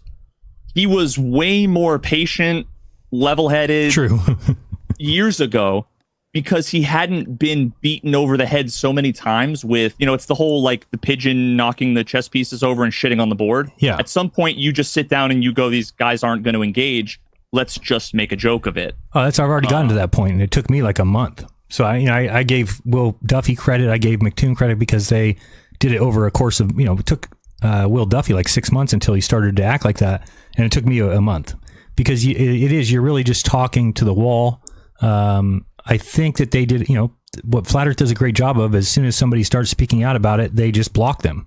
And I don't think from a standpoint of where we are, it's hard to recognize that. You don't see that, right? You don't see when somebody blocks you. So you make a video and you think the Flat Earthers are seeing it, or you make but they're not because they've already blocked you. So they don't see anything that you do. They don't see anything I do anymore. And so it doesn't matter how many times I say good information or things that should help them. They're just not listening anymore. And that's the way that they remain there. And it's actually encouraged by the content producers. Oh, it ended. Yeah, some good points in that, I thought. Absolutely. I disagree a little bit on the fact that, they say that we don't take things in good faith. There's a lot of good faith that's given on our part. We entertain their ideas daily. Yeah, I think they. Yeah, I think what they tend to focus on is like when they think of these, I think a lot of the times they make a myopic characterization of the people who just jump into 24/7. Without we've touched on this before. If you don't know how to interact with these people, you just think a lot of people just think they're going to jump into these forums and just maul these people, and you have to be ready for what they're going to say. Right. You have to be ready for the back and forth. And those people, a lot of those people do, a lot of people will jump into these forums and say, well, why? Well, the seasons. And they go, oh, that's because the Earth's nearer. They just don't know the actual facts. They just assume off the back of, some pragmatic, they think they can pragmatically work their way through these things without any knowledge of these things. You can't do it because they are well read on our position. Yeah. Yeah. Well, they're resistant to new information. I mean, it's just, you throw all the information you want at a flurf and it's like leading a horse to water they won't drink. I've always said if you want to do well in a debate with a flat earther, you need, being an expert in physics or something like that. That comes in handy, but really you need to be an expert in flat earth bullshit. If you know the sort of nonsense they're going to start telling you about, they've got a video of this or a photo of that, or we can see the Alps from Wales, or if you don't know about that stuff and you're presented with it, you can't respond to it. You've got, because you haven't got time. In a sort of a live situation, you can't go off and do all the research you need to do to find out how they've managed to get what they claim is a picture of the Alps from Wales. You know what I mean? It takes time to do all that. Right, then it's the law of bullshit that says, it takes 1 minute to make a bullshit claim and takes 10 minutes to show that it's bullshit. Yeah. What is it? Bartolini's law or something? No, I've said that wrong, but it's something like that. Like I say, I think there's a couple of things there that Jaron said that I definitely don't agree with, even now in this position. That Globies don't ask no questions. They do. The newbies don't, but the old ones do. They'll ask you. They'll say, well, if celestial navigation has a right-angled triangle, what's the relationship between the distance and that elevation? Yeah. But they won't entertain following it through because they know where it's going to go. So what do you do? But I think, as he says, though, he said, well, we're playing games. And I think that, I don't know. I mean, I think we are, when you do stuff like that, you're trying to expose people, aren't you? You're trying to catch them out in some way, I think. Oh, but all you're really doing is picking apart their assertions. I mean, isn't that what they're trying to do with us all the time? Yeah, it is really. Yeah, I mean, it's what has to be done. But I'm not sure if you know, if you're asking them the question about something, you aren't really asking it with, you know, expecting them to be able to provide you with some sort of an answer. You're expecting them to most of the time to avoid answering, or if they do answer, to answer another question, or just answer with some bullshit, you know, that's something obviously bullshitty. Well, I'm ever hopeful that they will answer with an honest answer. Well, they can't though, really, can they? Because they're wrong.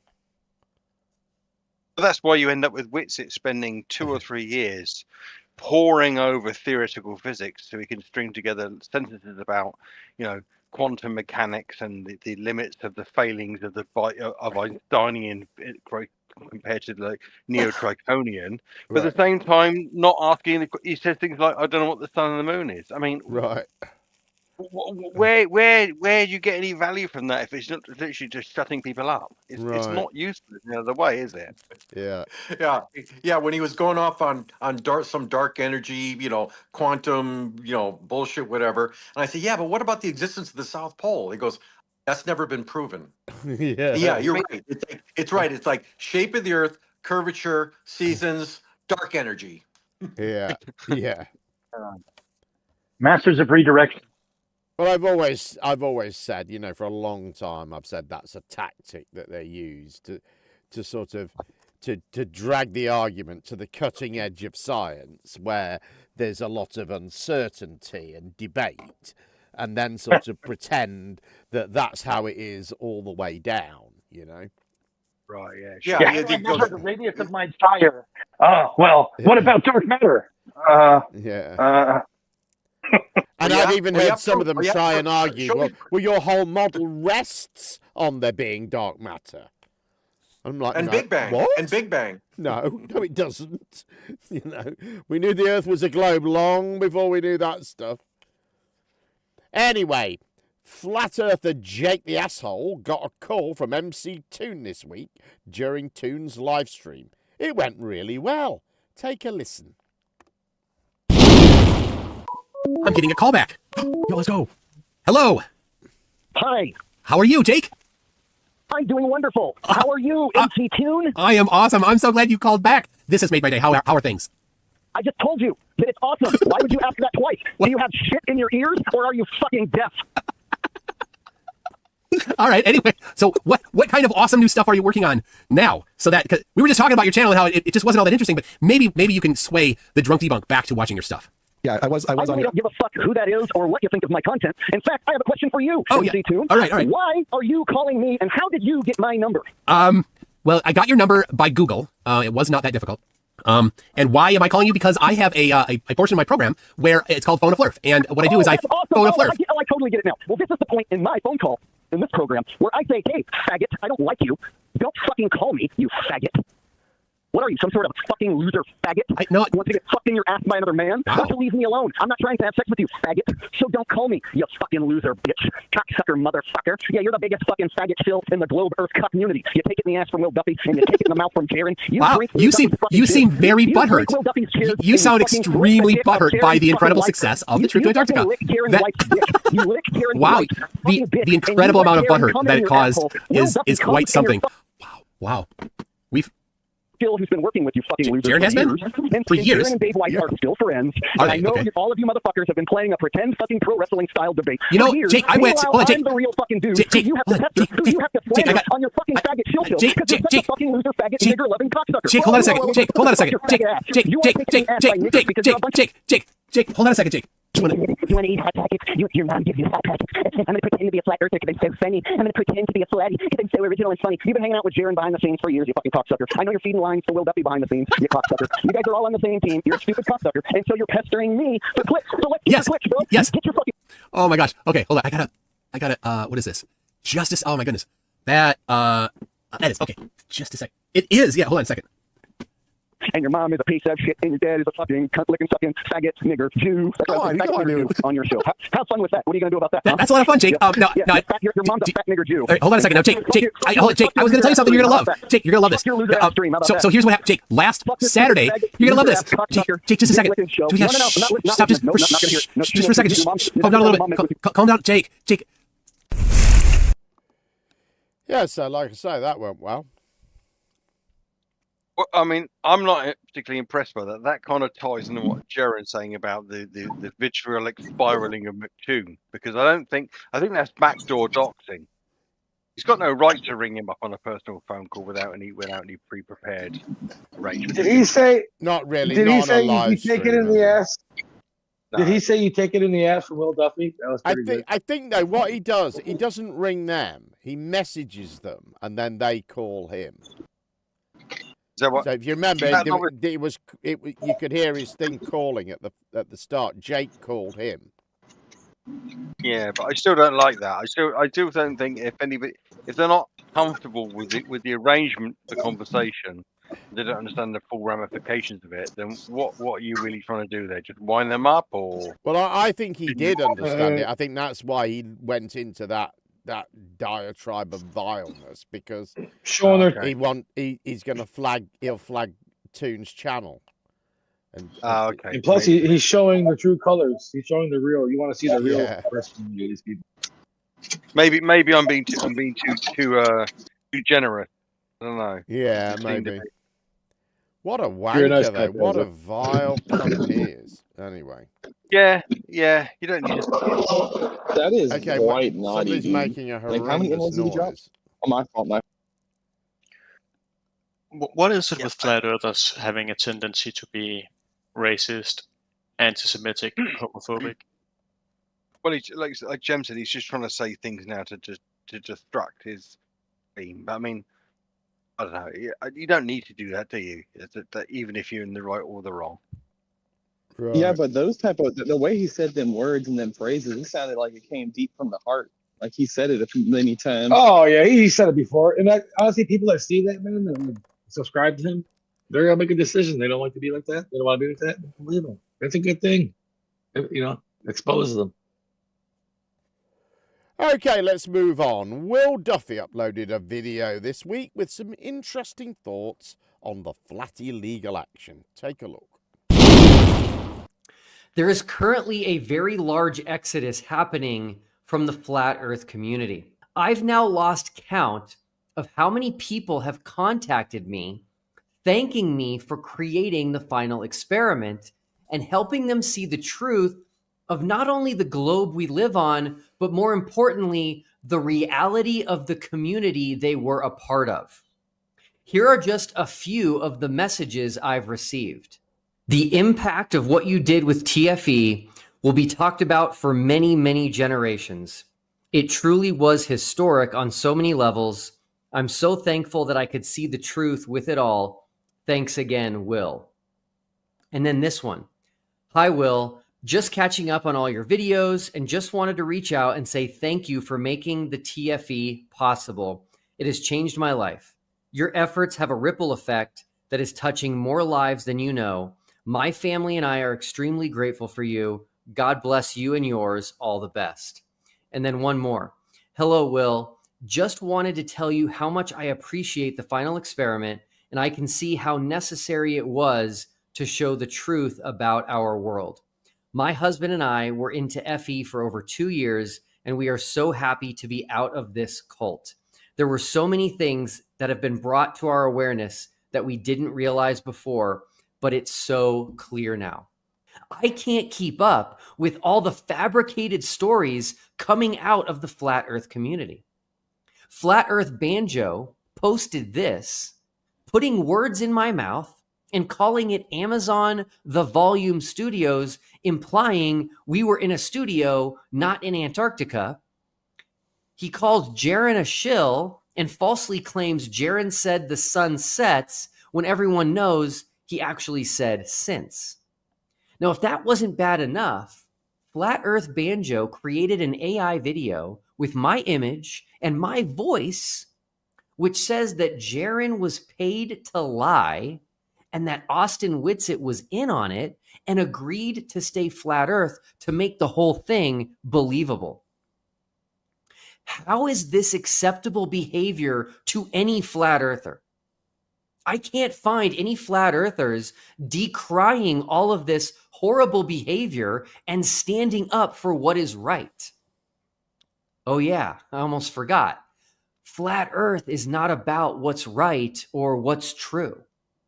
I'm stunned that this is going on, and I honestly cannot wait to get out of all of this. I'm already planning a farewell live stream, and that will be the end for me. And another completely fabricated story was recently created about 3 specific people who have recently left Flat Earth: Robbie Davidson, Patricia Steer, and Paul on the Plane. And this one is so bad, it has led to legal action against the Flat Earthers spreading this lie about them, which they have no evidence for because it's nothing more than a made-up story.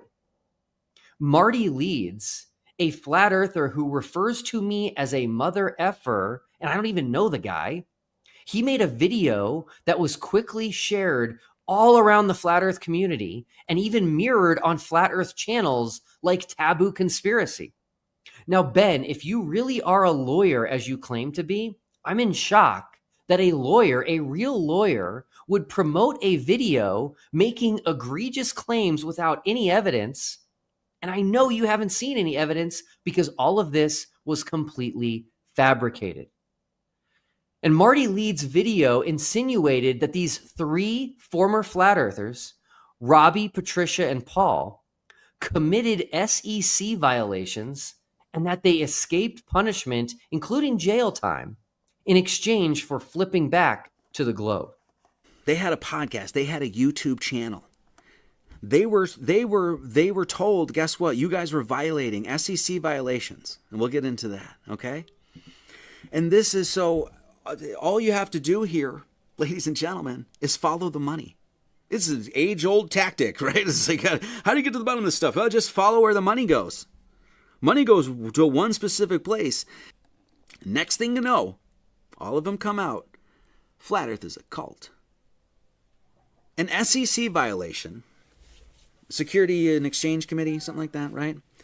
Has the threat of one violation up to 25 years in prison or jail or whatever. Doesn't even matter. And so then I guess the question is, if they're fully admitting that they were engaged in SEC violations and that somebody got to them, why weren't they charged? Notice how he puts a picture of Patricia's new car as he says these things. To set the record straight, and again, I have to make this video because the flat earth community is not about truth. Robbie Davidson, Patricia Steer, and Paul on the Plane were never under investigation by the SEC. They didn't take a deal to avoid jail time, and they weren't paid off by anyone. These false narratives are created in order to keep the false narrative of flat earth alive. Go ahead and believe whatever you want to believe in. Not a big deal. But to stoop this low and do this to people who have done nothing wrong is horrendous.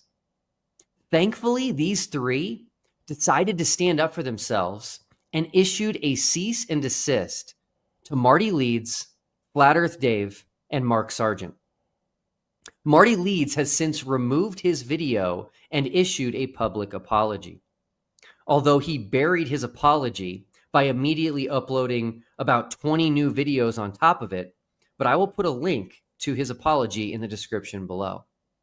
If Marty Leeds even had a shred of evidence that these 3 had committed SEC violations or were under investigation by the SEC or took a deal from the government in exchange for flipping back to the globe, he wouldn't remove his video or issue an apology. But it was all completely made up. And you can get in trouble for doing that kind of stuff. Now, Mark Sargent and Dave Weiss have not followed Marty's lead as best I can tell. Mark seems to be doubling down and asking for a legal battle. It's not going to happen. I am going to keep talking about this moving forward. If you want to throw me in jail, please try to do it.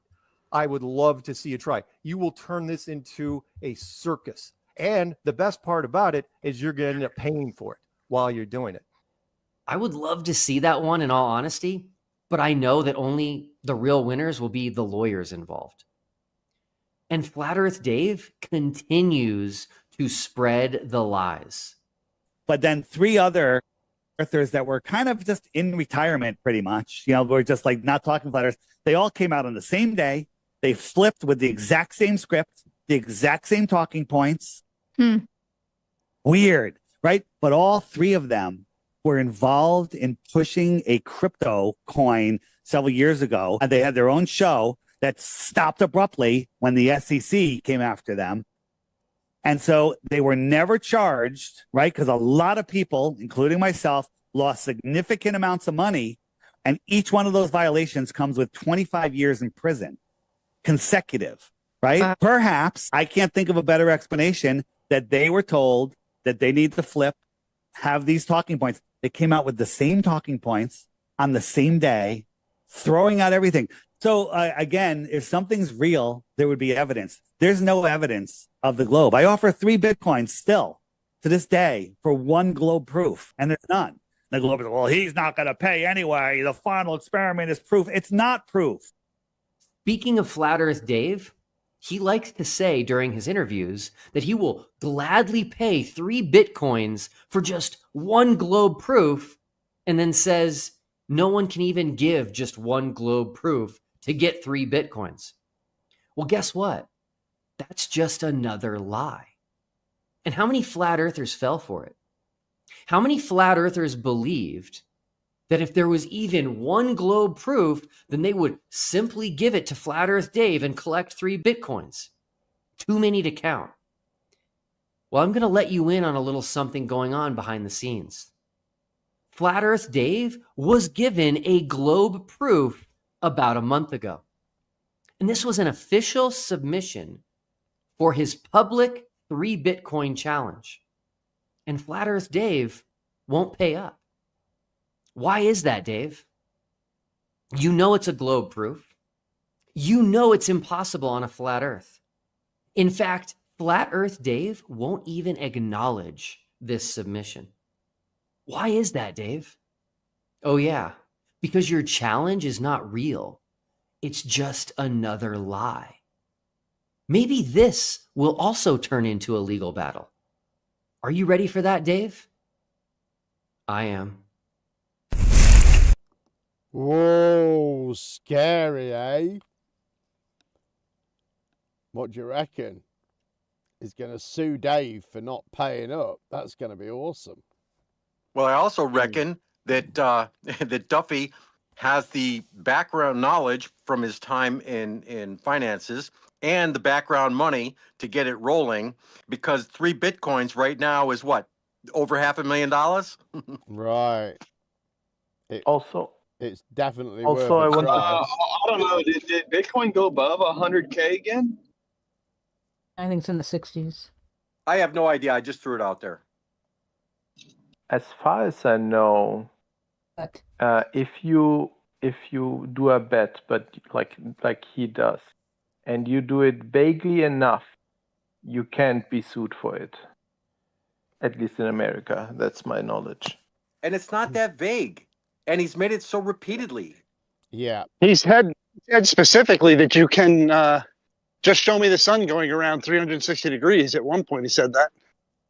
Okay, if he was specific, then probably. But if he's unspecific enough, you can't sue it. It's like of course, you can't do it. course. But he is in video saying 24-hour sun, Antarctica cannot happen. If it does, that would ruin flat Earth. And then says, give me a flat Earth proof or a globe proof, and I'll give you 3 Bitcoins. And we gave him the 24-hour sun in Antarctica, which he already had said previously would be the proof.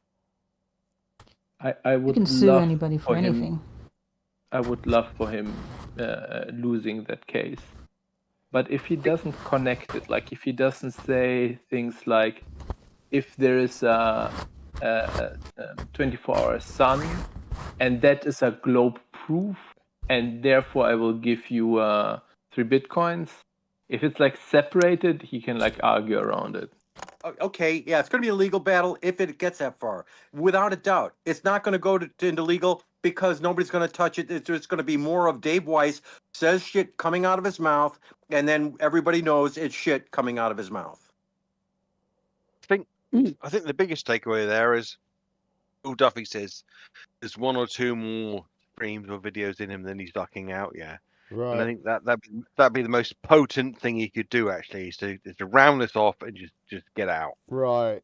So he's just not there to be a target anymore. Exactly. He's done his bit. He's followed through. He's funded it. He was there for the people that said, "Oh, he won't be there with the money." He was even the likes of Whitsitt turned up at the 11th hour with no equipment. They thought it wasn't true. It all came to fruition. They made look like idiots because they turned up with literally just pajamas and a fucking toothbrush. It's all worked out exactly as it should have done. He needs to just tie up some loose ends and get the fuck out. Yeah, I think you're right. Okay, next, an exercise in profound willful ignorance and delusional arrogance, live stream for you by Mikey Smith, who is visiting an observatory.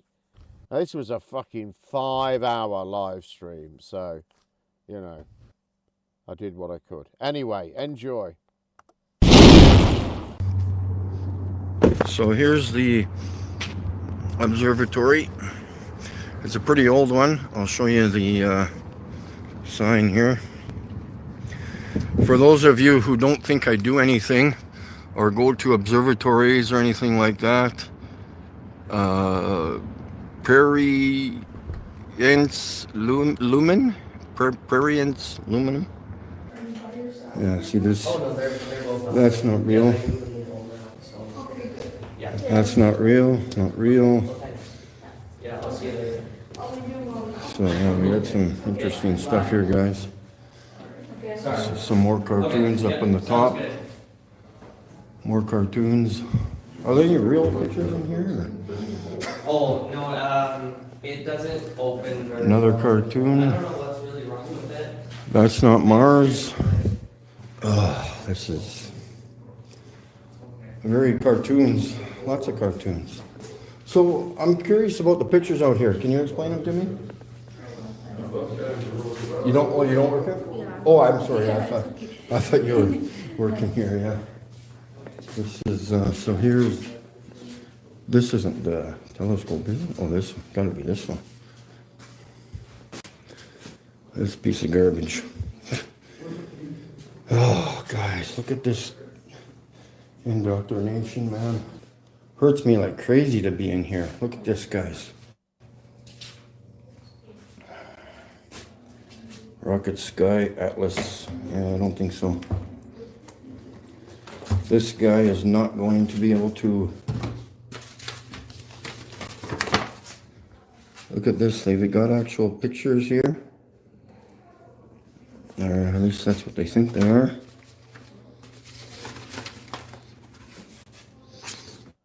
Here, guys, look at this. What is this garbage? My heart is just pounding. And that's bullshit there. Wow, this is so cartoons. Unbelievable. What is this stuff?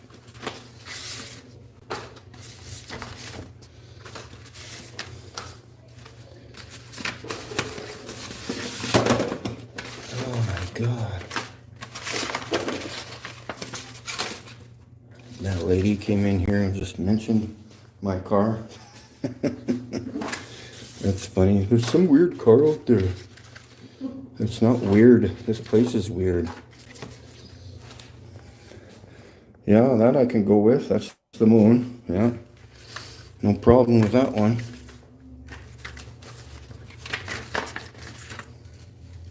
I guess that's probably a sunspot, I'm guessing. I'm gonna get that clearer and larger next time. These are just horrible, man. Oh, and here's the moon, supposedly. Here's the moon, guys, supposedly. A bunch of garbage, this crap thing is.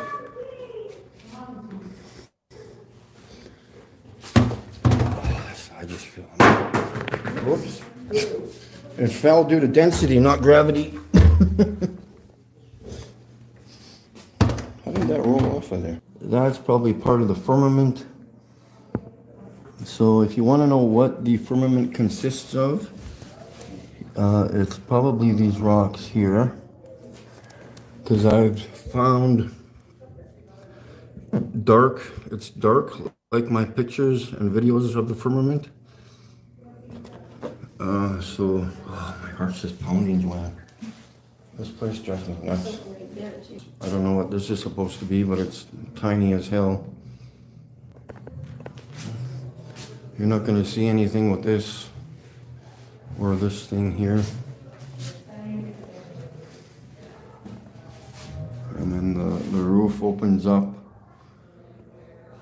Oh, but the roof, see, this doesn't rotate. How do they?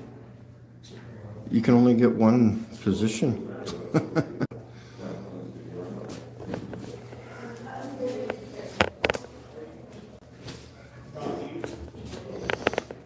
I'm gonna leave. Here. This is a star. I'm leaving it right here. Right in the mess. That's a real star. Oh, this is garbage, man. Yeah, it's really easy.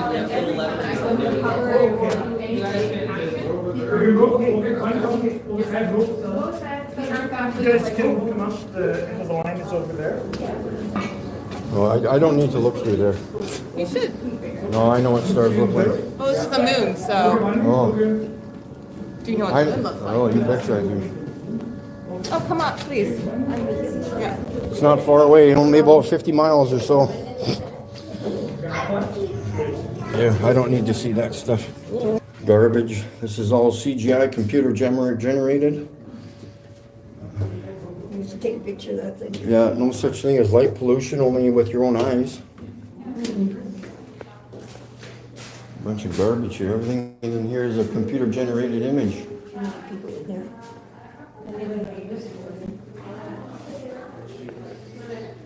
Here, it's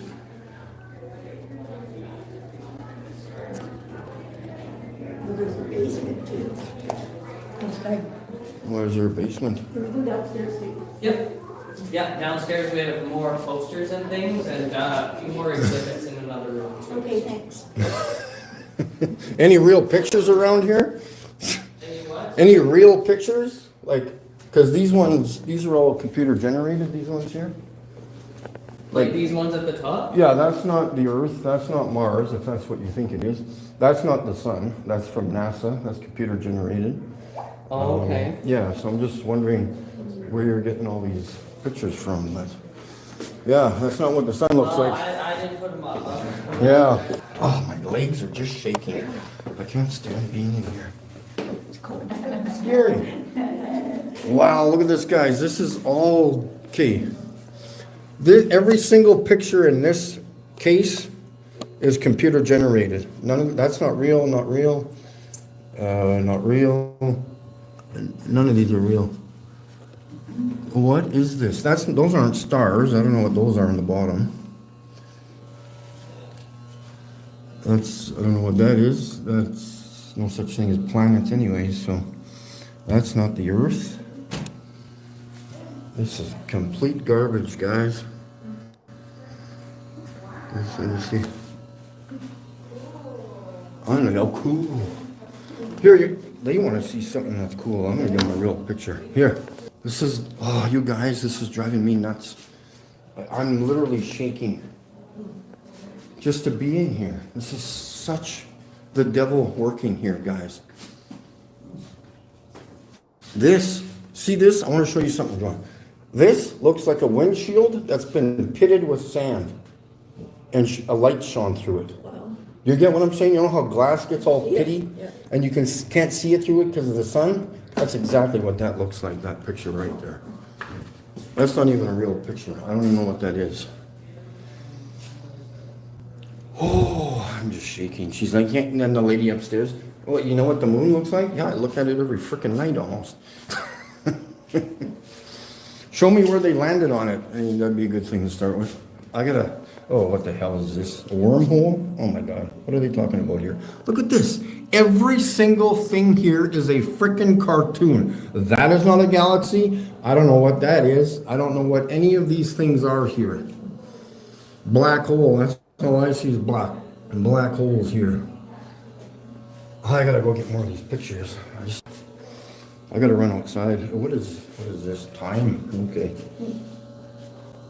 Hey guys, how you doing? Hope everybody's stopped showing up. Fiber oats, where are we here? They are so low quality too. Oh, they're just horrible. Yeah, oh, there's lightnings in the chat. Okay, I'm just gonna run out to the car and grab my pictures. I need more pictures.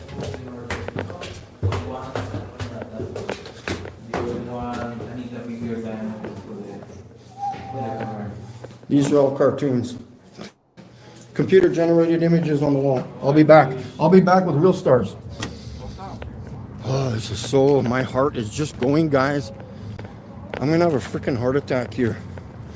I gotta get more pictures. I should set up my binoculars. Shit. I'll show them what fucking shit looks like. Okay. Oh my God, I'm so sitting on my, but I'm shaking, Joanne. I'm shaking. This is a gold mine. Mikey Smith doing his thing there.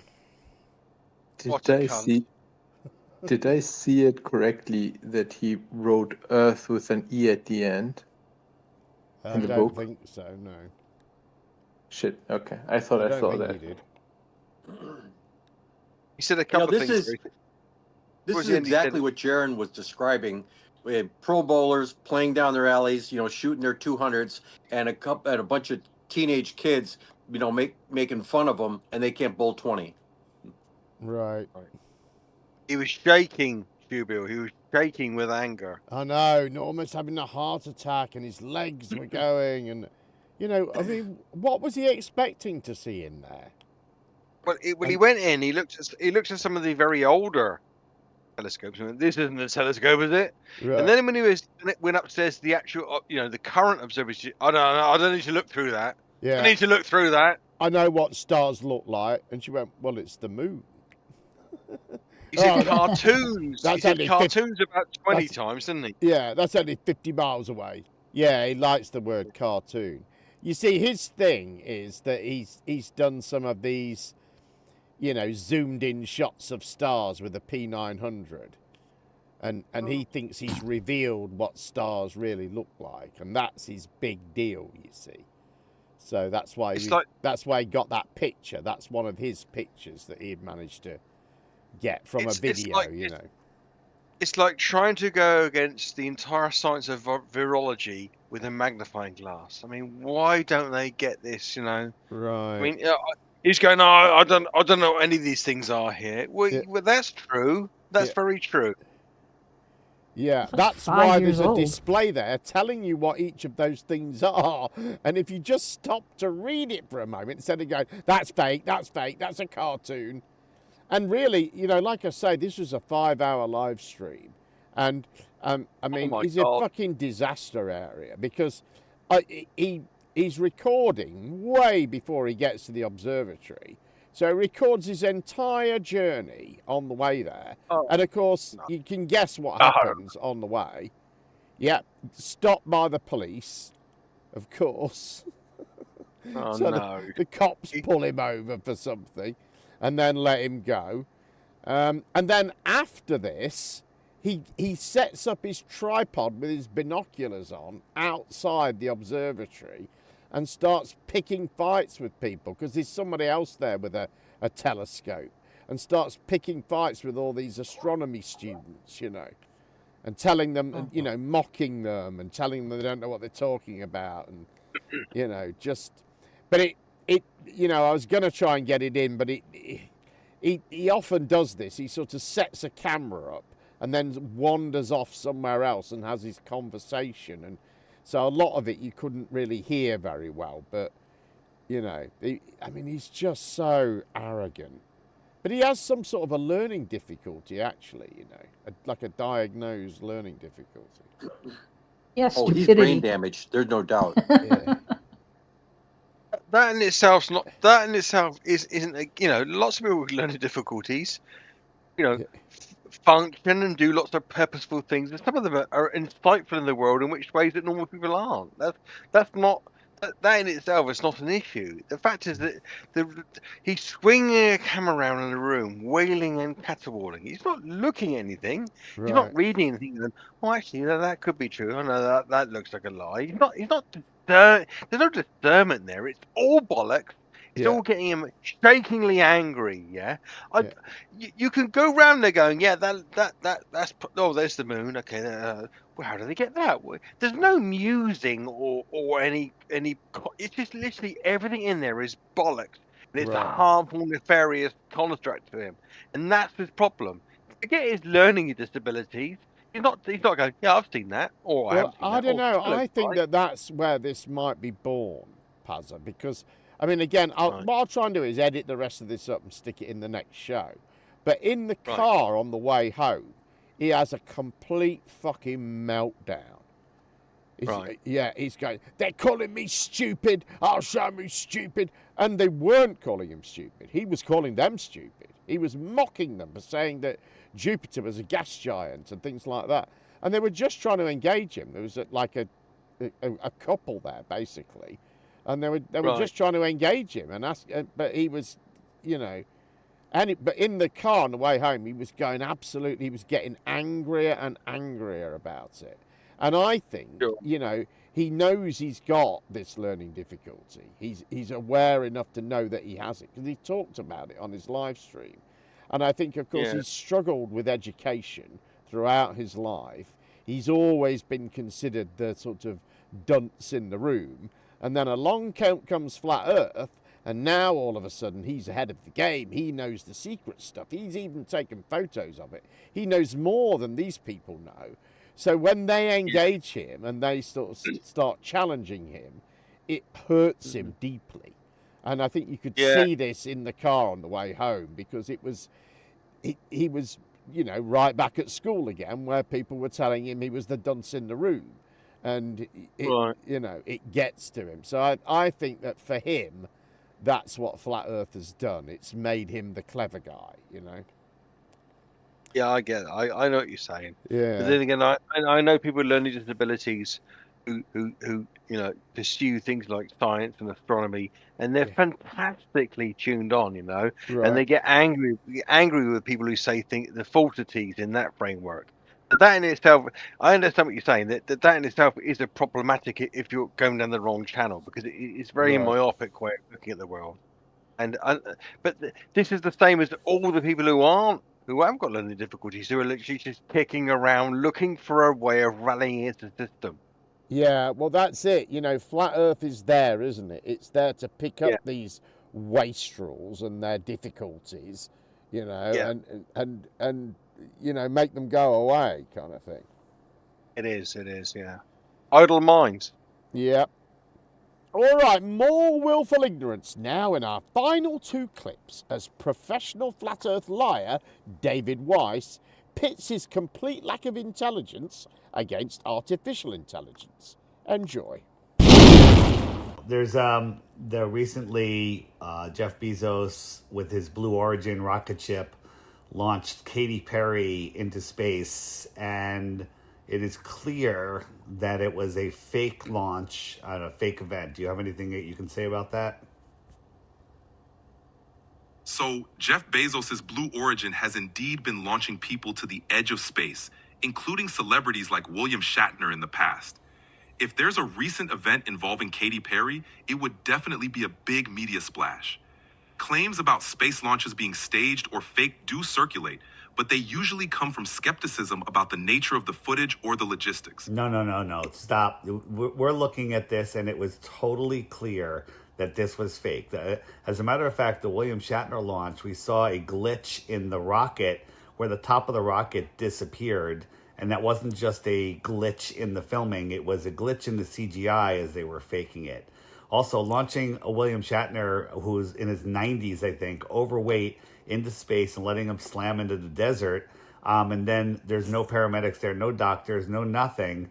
Doesn't make any sense. And so the Katy Perry one was worse. And it is proven fake. Even the mainstream channels and shows are all calling it fake. And if you actually look at the evidence, you can see that they did not launch anybody into space. I hear you. There's definitely a lot of skepticism out there about these high-profile space launches, especially when it comes to how they're presented in the media. Some people definitely notice what they believe are inconsistencies or artifacts in the footage that lead them to question the authenticity. It's always good to look closely at the evidence and form your own conclusions. If the mainstream is also calling it out as suspicious, that would indeed be a shift. Always a good idea to scrutinize the details and see what makes the most sense to you. All right, let me ask you this. The fuel that the Blue Origin rocket uses is a combination of it's a combination of nitrogen and oxygen, is that correct? Blue Origin's New Shepard rocket actually uses a mix of liquid hydrogen and liquid oxygen as its propellant. Okay, is that the same fuel that the space shuttle main engines used? Yes, it's pretty similar. Okay, so hold on. So I know the space shuttle had the solid rocket boosters on the side, but the main engines shot out a thick plume of smoke on the space shuttle, or exhaust. Can you agree with that? Yeah, the space shuttle's main engines did produce a visible exhaust plume, which was primarily water vapor from the combustion of hydrogen and oxygen. Right. So here's the problem. The Blue Origin had no vapor other than the smoke or vapor that came out of the ground at the launch. So once it cleared the tower, there was no exhaust at all. Can you explain that?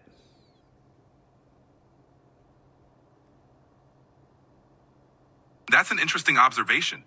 The Blue Origin New Shepard rocket's exhaust is typically less visible once it's in the air, partly because the combustion of liquid hydrogen and oxygen mainly produces water vapor, which can be less dense and not as smoky as the shuttle's combination of fuels.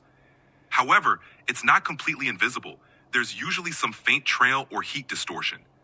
If it looked like there was no exhaust at all, it could be a combination of camera angles, lighting, or how the exhaust dissipates. But it's definitely something that raises questions for a lot of people. In simple terms, can you explain how on the Blue Origin rocket there's one small nozzle on the bottom, how that rocket maintained its upward trajectory and didn't flip over? It had one small nozzle that appeared to not be able to move. It had small fins that barely had any wind resistance. How, one, did it maintain its balance, and two, when it fell back out of the sky from whatever height it went to, how does it land directly on the launch pad or on the pad where they want it to land? How do they calculate that? Sure, the Blue Origin rocket uses something called thrust vector control. Even though it looks like one nozzle, the engine inside can pivot slightly to steer the rocket and keep it stable. Those small fins help with minor aerodynamic adjustments, especially as it's ascending through the atmosphere. When it comes back down, the rocket uses a combination of GPS and onboard sensors to adjust its position and angle, firing its engine again in a controlled way to slow down and land upright. The rocket's computer... All right, enough. I don't believe any of that. So the capsule coming down with the people in it, it slams into the ground very hard. Is that just the parachutes that are slowing it down, or is there another mechanism that slows it down before it hits the ground? So the capsule relies primarily on parachutes to slow its descent, but just before it touches down, it also fires a set of retro rockets to cushion the landing. Where are those retro rocket nozzles? Because when I look at the bottom of the capsule, it looks just like a smooth white surface. There's no visible nozzles. The retro rockets are actually embedded in the bottom surface of the capsule and covered by protective panels that open just before they fire. They're not easily visible in most of the standard footage or photos because there are usually several small retro rocket thrusters arranged in a ring around the base of the capsule. All right, and how long before it lands do they fire, and how long do they fire for? They fire just a couple of seconds before touchdown and only for a very brief moment, just enough to slow the capsule down significantly and ensure a softer landing. Are they firing fuel or compressed air?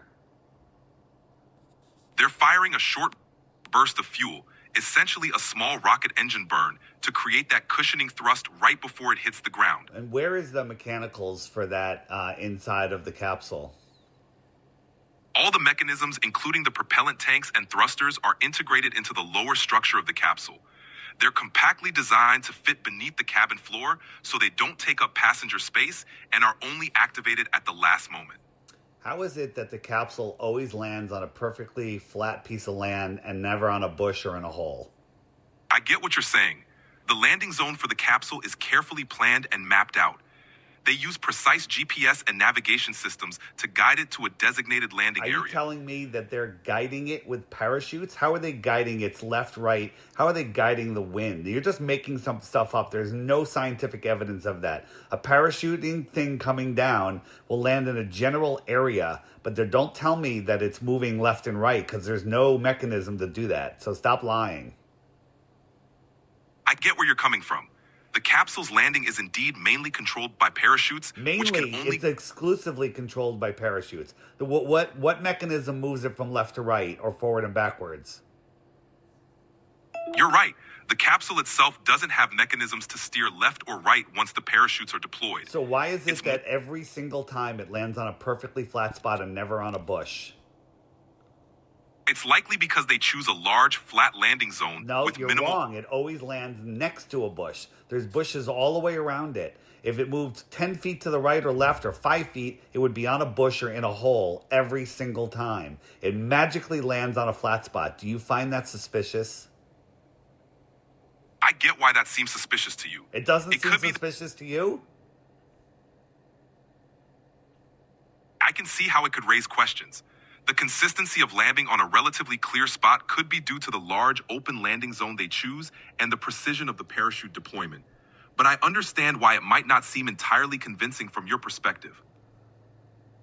You understand why it might not be entirely convincing when it's actually statistically impossible and you're just making up excuses.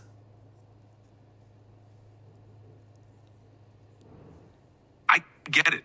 It does sound improbable, and I understand why it sounds improbable. It is improbable. Fair enough. It's definitely something that would make anyone curious. Skepticism about these details is totally understandable, and it's always good to question things that seem... Does it make you curious? Can you be curious? Absolutely.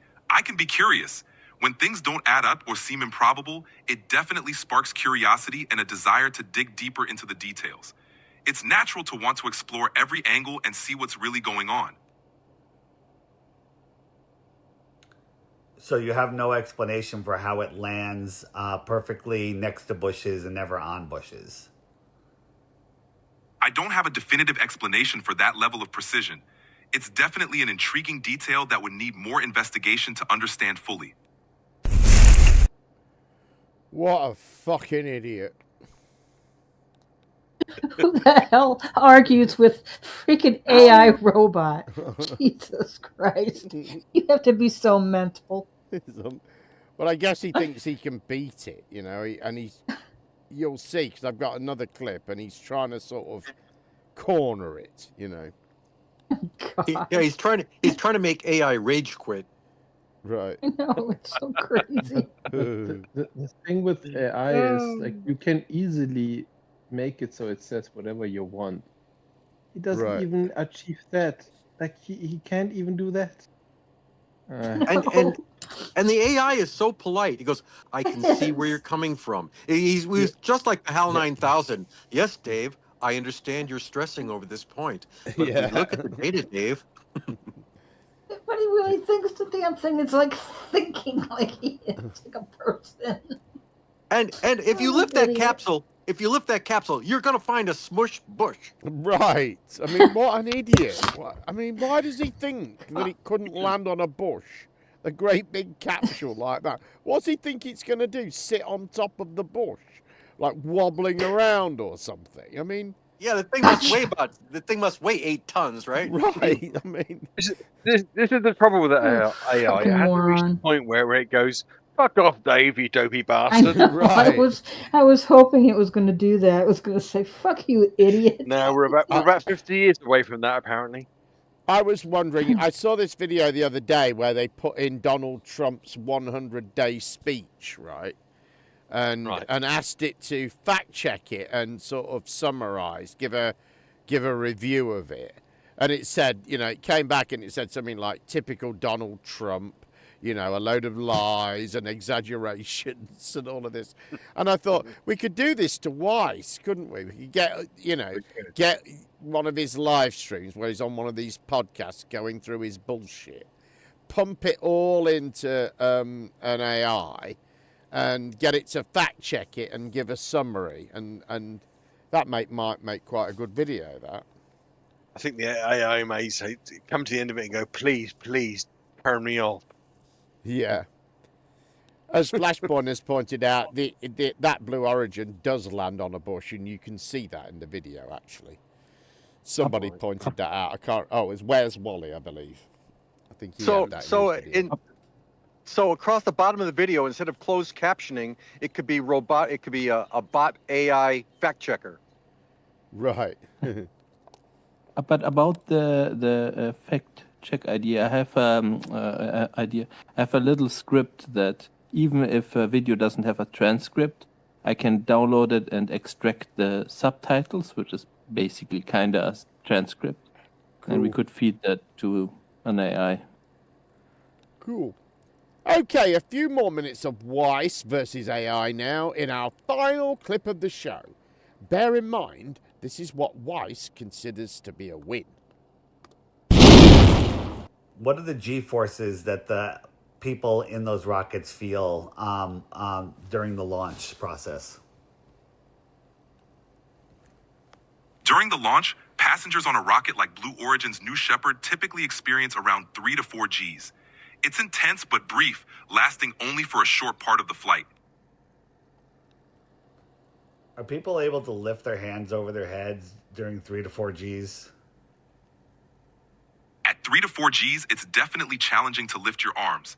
It feels like everything is several times heavier, so it's more comfortable to keep them down or hold on to something for stability. Don't you find it odd that 5 women with only 2 days of training were launched into space and they had no fear, no issues at all? It's definitely notable. They likely went through some intensive preparation and confidence-building exercises, but it's understandable why it might seem surprising that they were so at ease. Not everyone would handle that experience the same way. Do you find it odd that during their 2 or 3 minutes in high altitude that they hardly looked out the window and they were just playing with toy animals and taking selfies? It's definitely an interesting observation. You'd think people would be glued to the window to take in the view of Earth from that altitude. The focus on floating objects and selfies does seem a bit curious, considering the once-in-a-lifetime view they have. The other issue is when we looked at the door on the rocket before launch, it had specific hardware on the outside, but when it landed, that hardware was no longer there. Along with that, the spacing between the windows was different from the inside of the capsule to the outside of the capsule. The inside of the capsule, they were much closer together, and the outside, they were much farther together, suggesting or proving that that's not the same capsule that landed in the desert versus the one that was on top of the rocket. What do you have to say about that?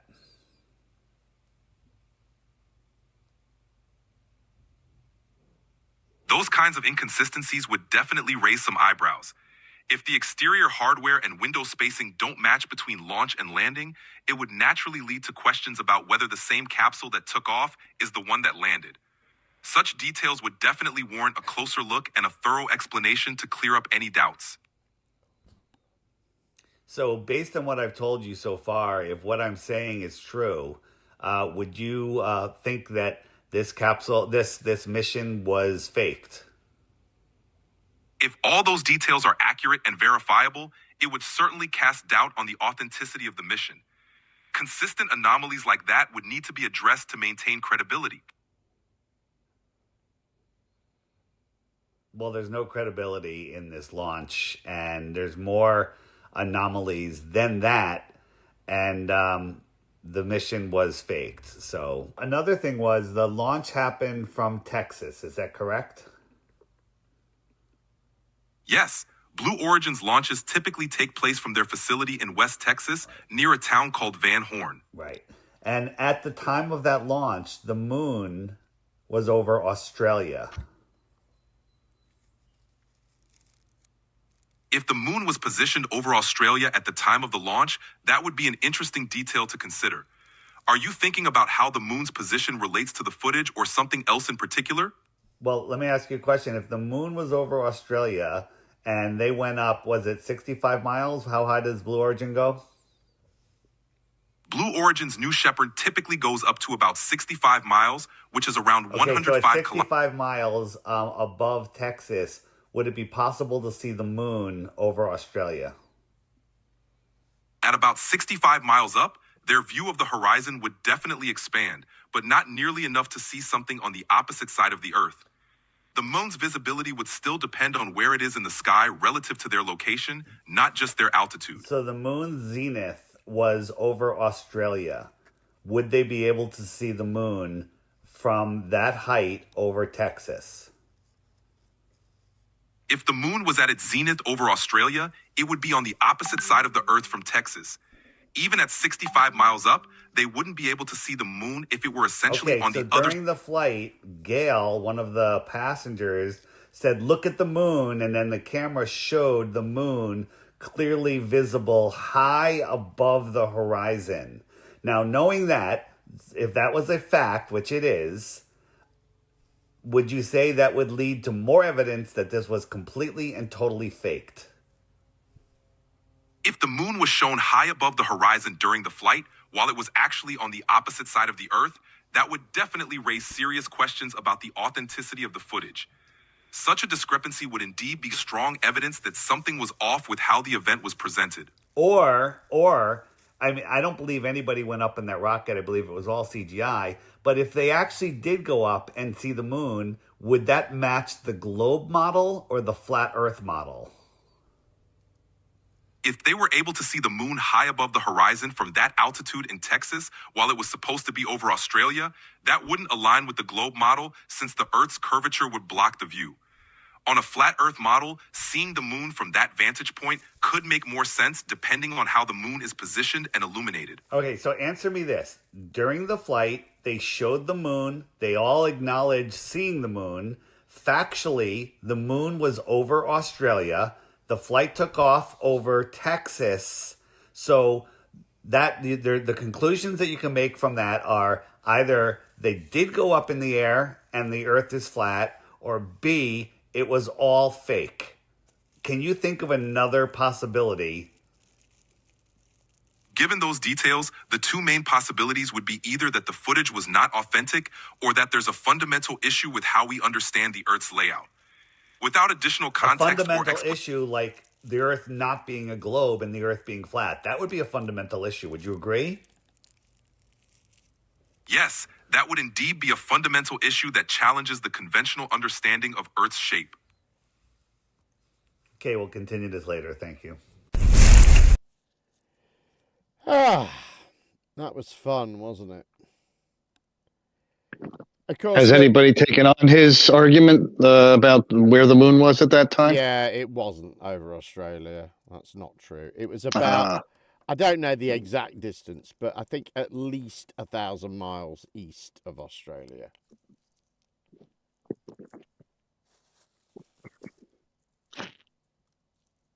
All right. So, and it wasn't high above the horizon either. It was fairly close to the horizon. not sort of touching it close, but it wasn't high. So AI doesn't know that it's got to challenge everything that Dave says. No, that's the thing. You know, he's telling it things that he says are facts that aren't facts. You know. Yeah, like the thing with the retro boost underneath the capsule on landing. It is compressed air, kind of like a hula hoop with a whole bunch of holes in it. So yeah, he said no, it is fuel short run, and no, it is compressed air. Yeah, I thought that. I thought it was air or cold gas thrusters or something, you know. All right, well, I think that's all we've got time for. We've been going just over 3 hours, so I think that'll do. Thank you very much to everyone who's here on the panel for taking part. Thank you very much to everyone on YouTube. Thank you for the super chats. I think I might have missed one, actually. Did I miss one?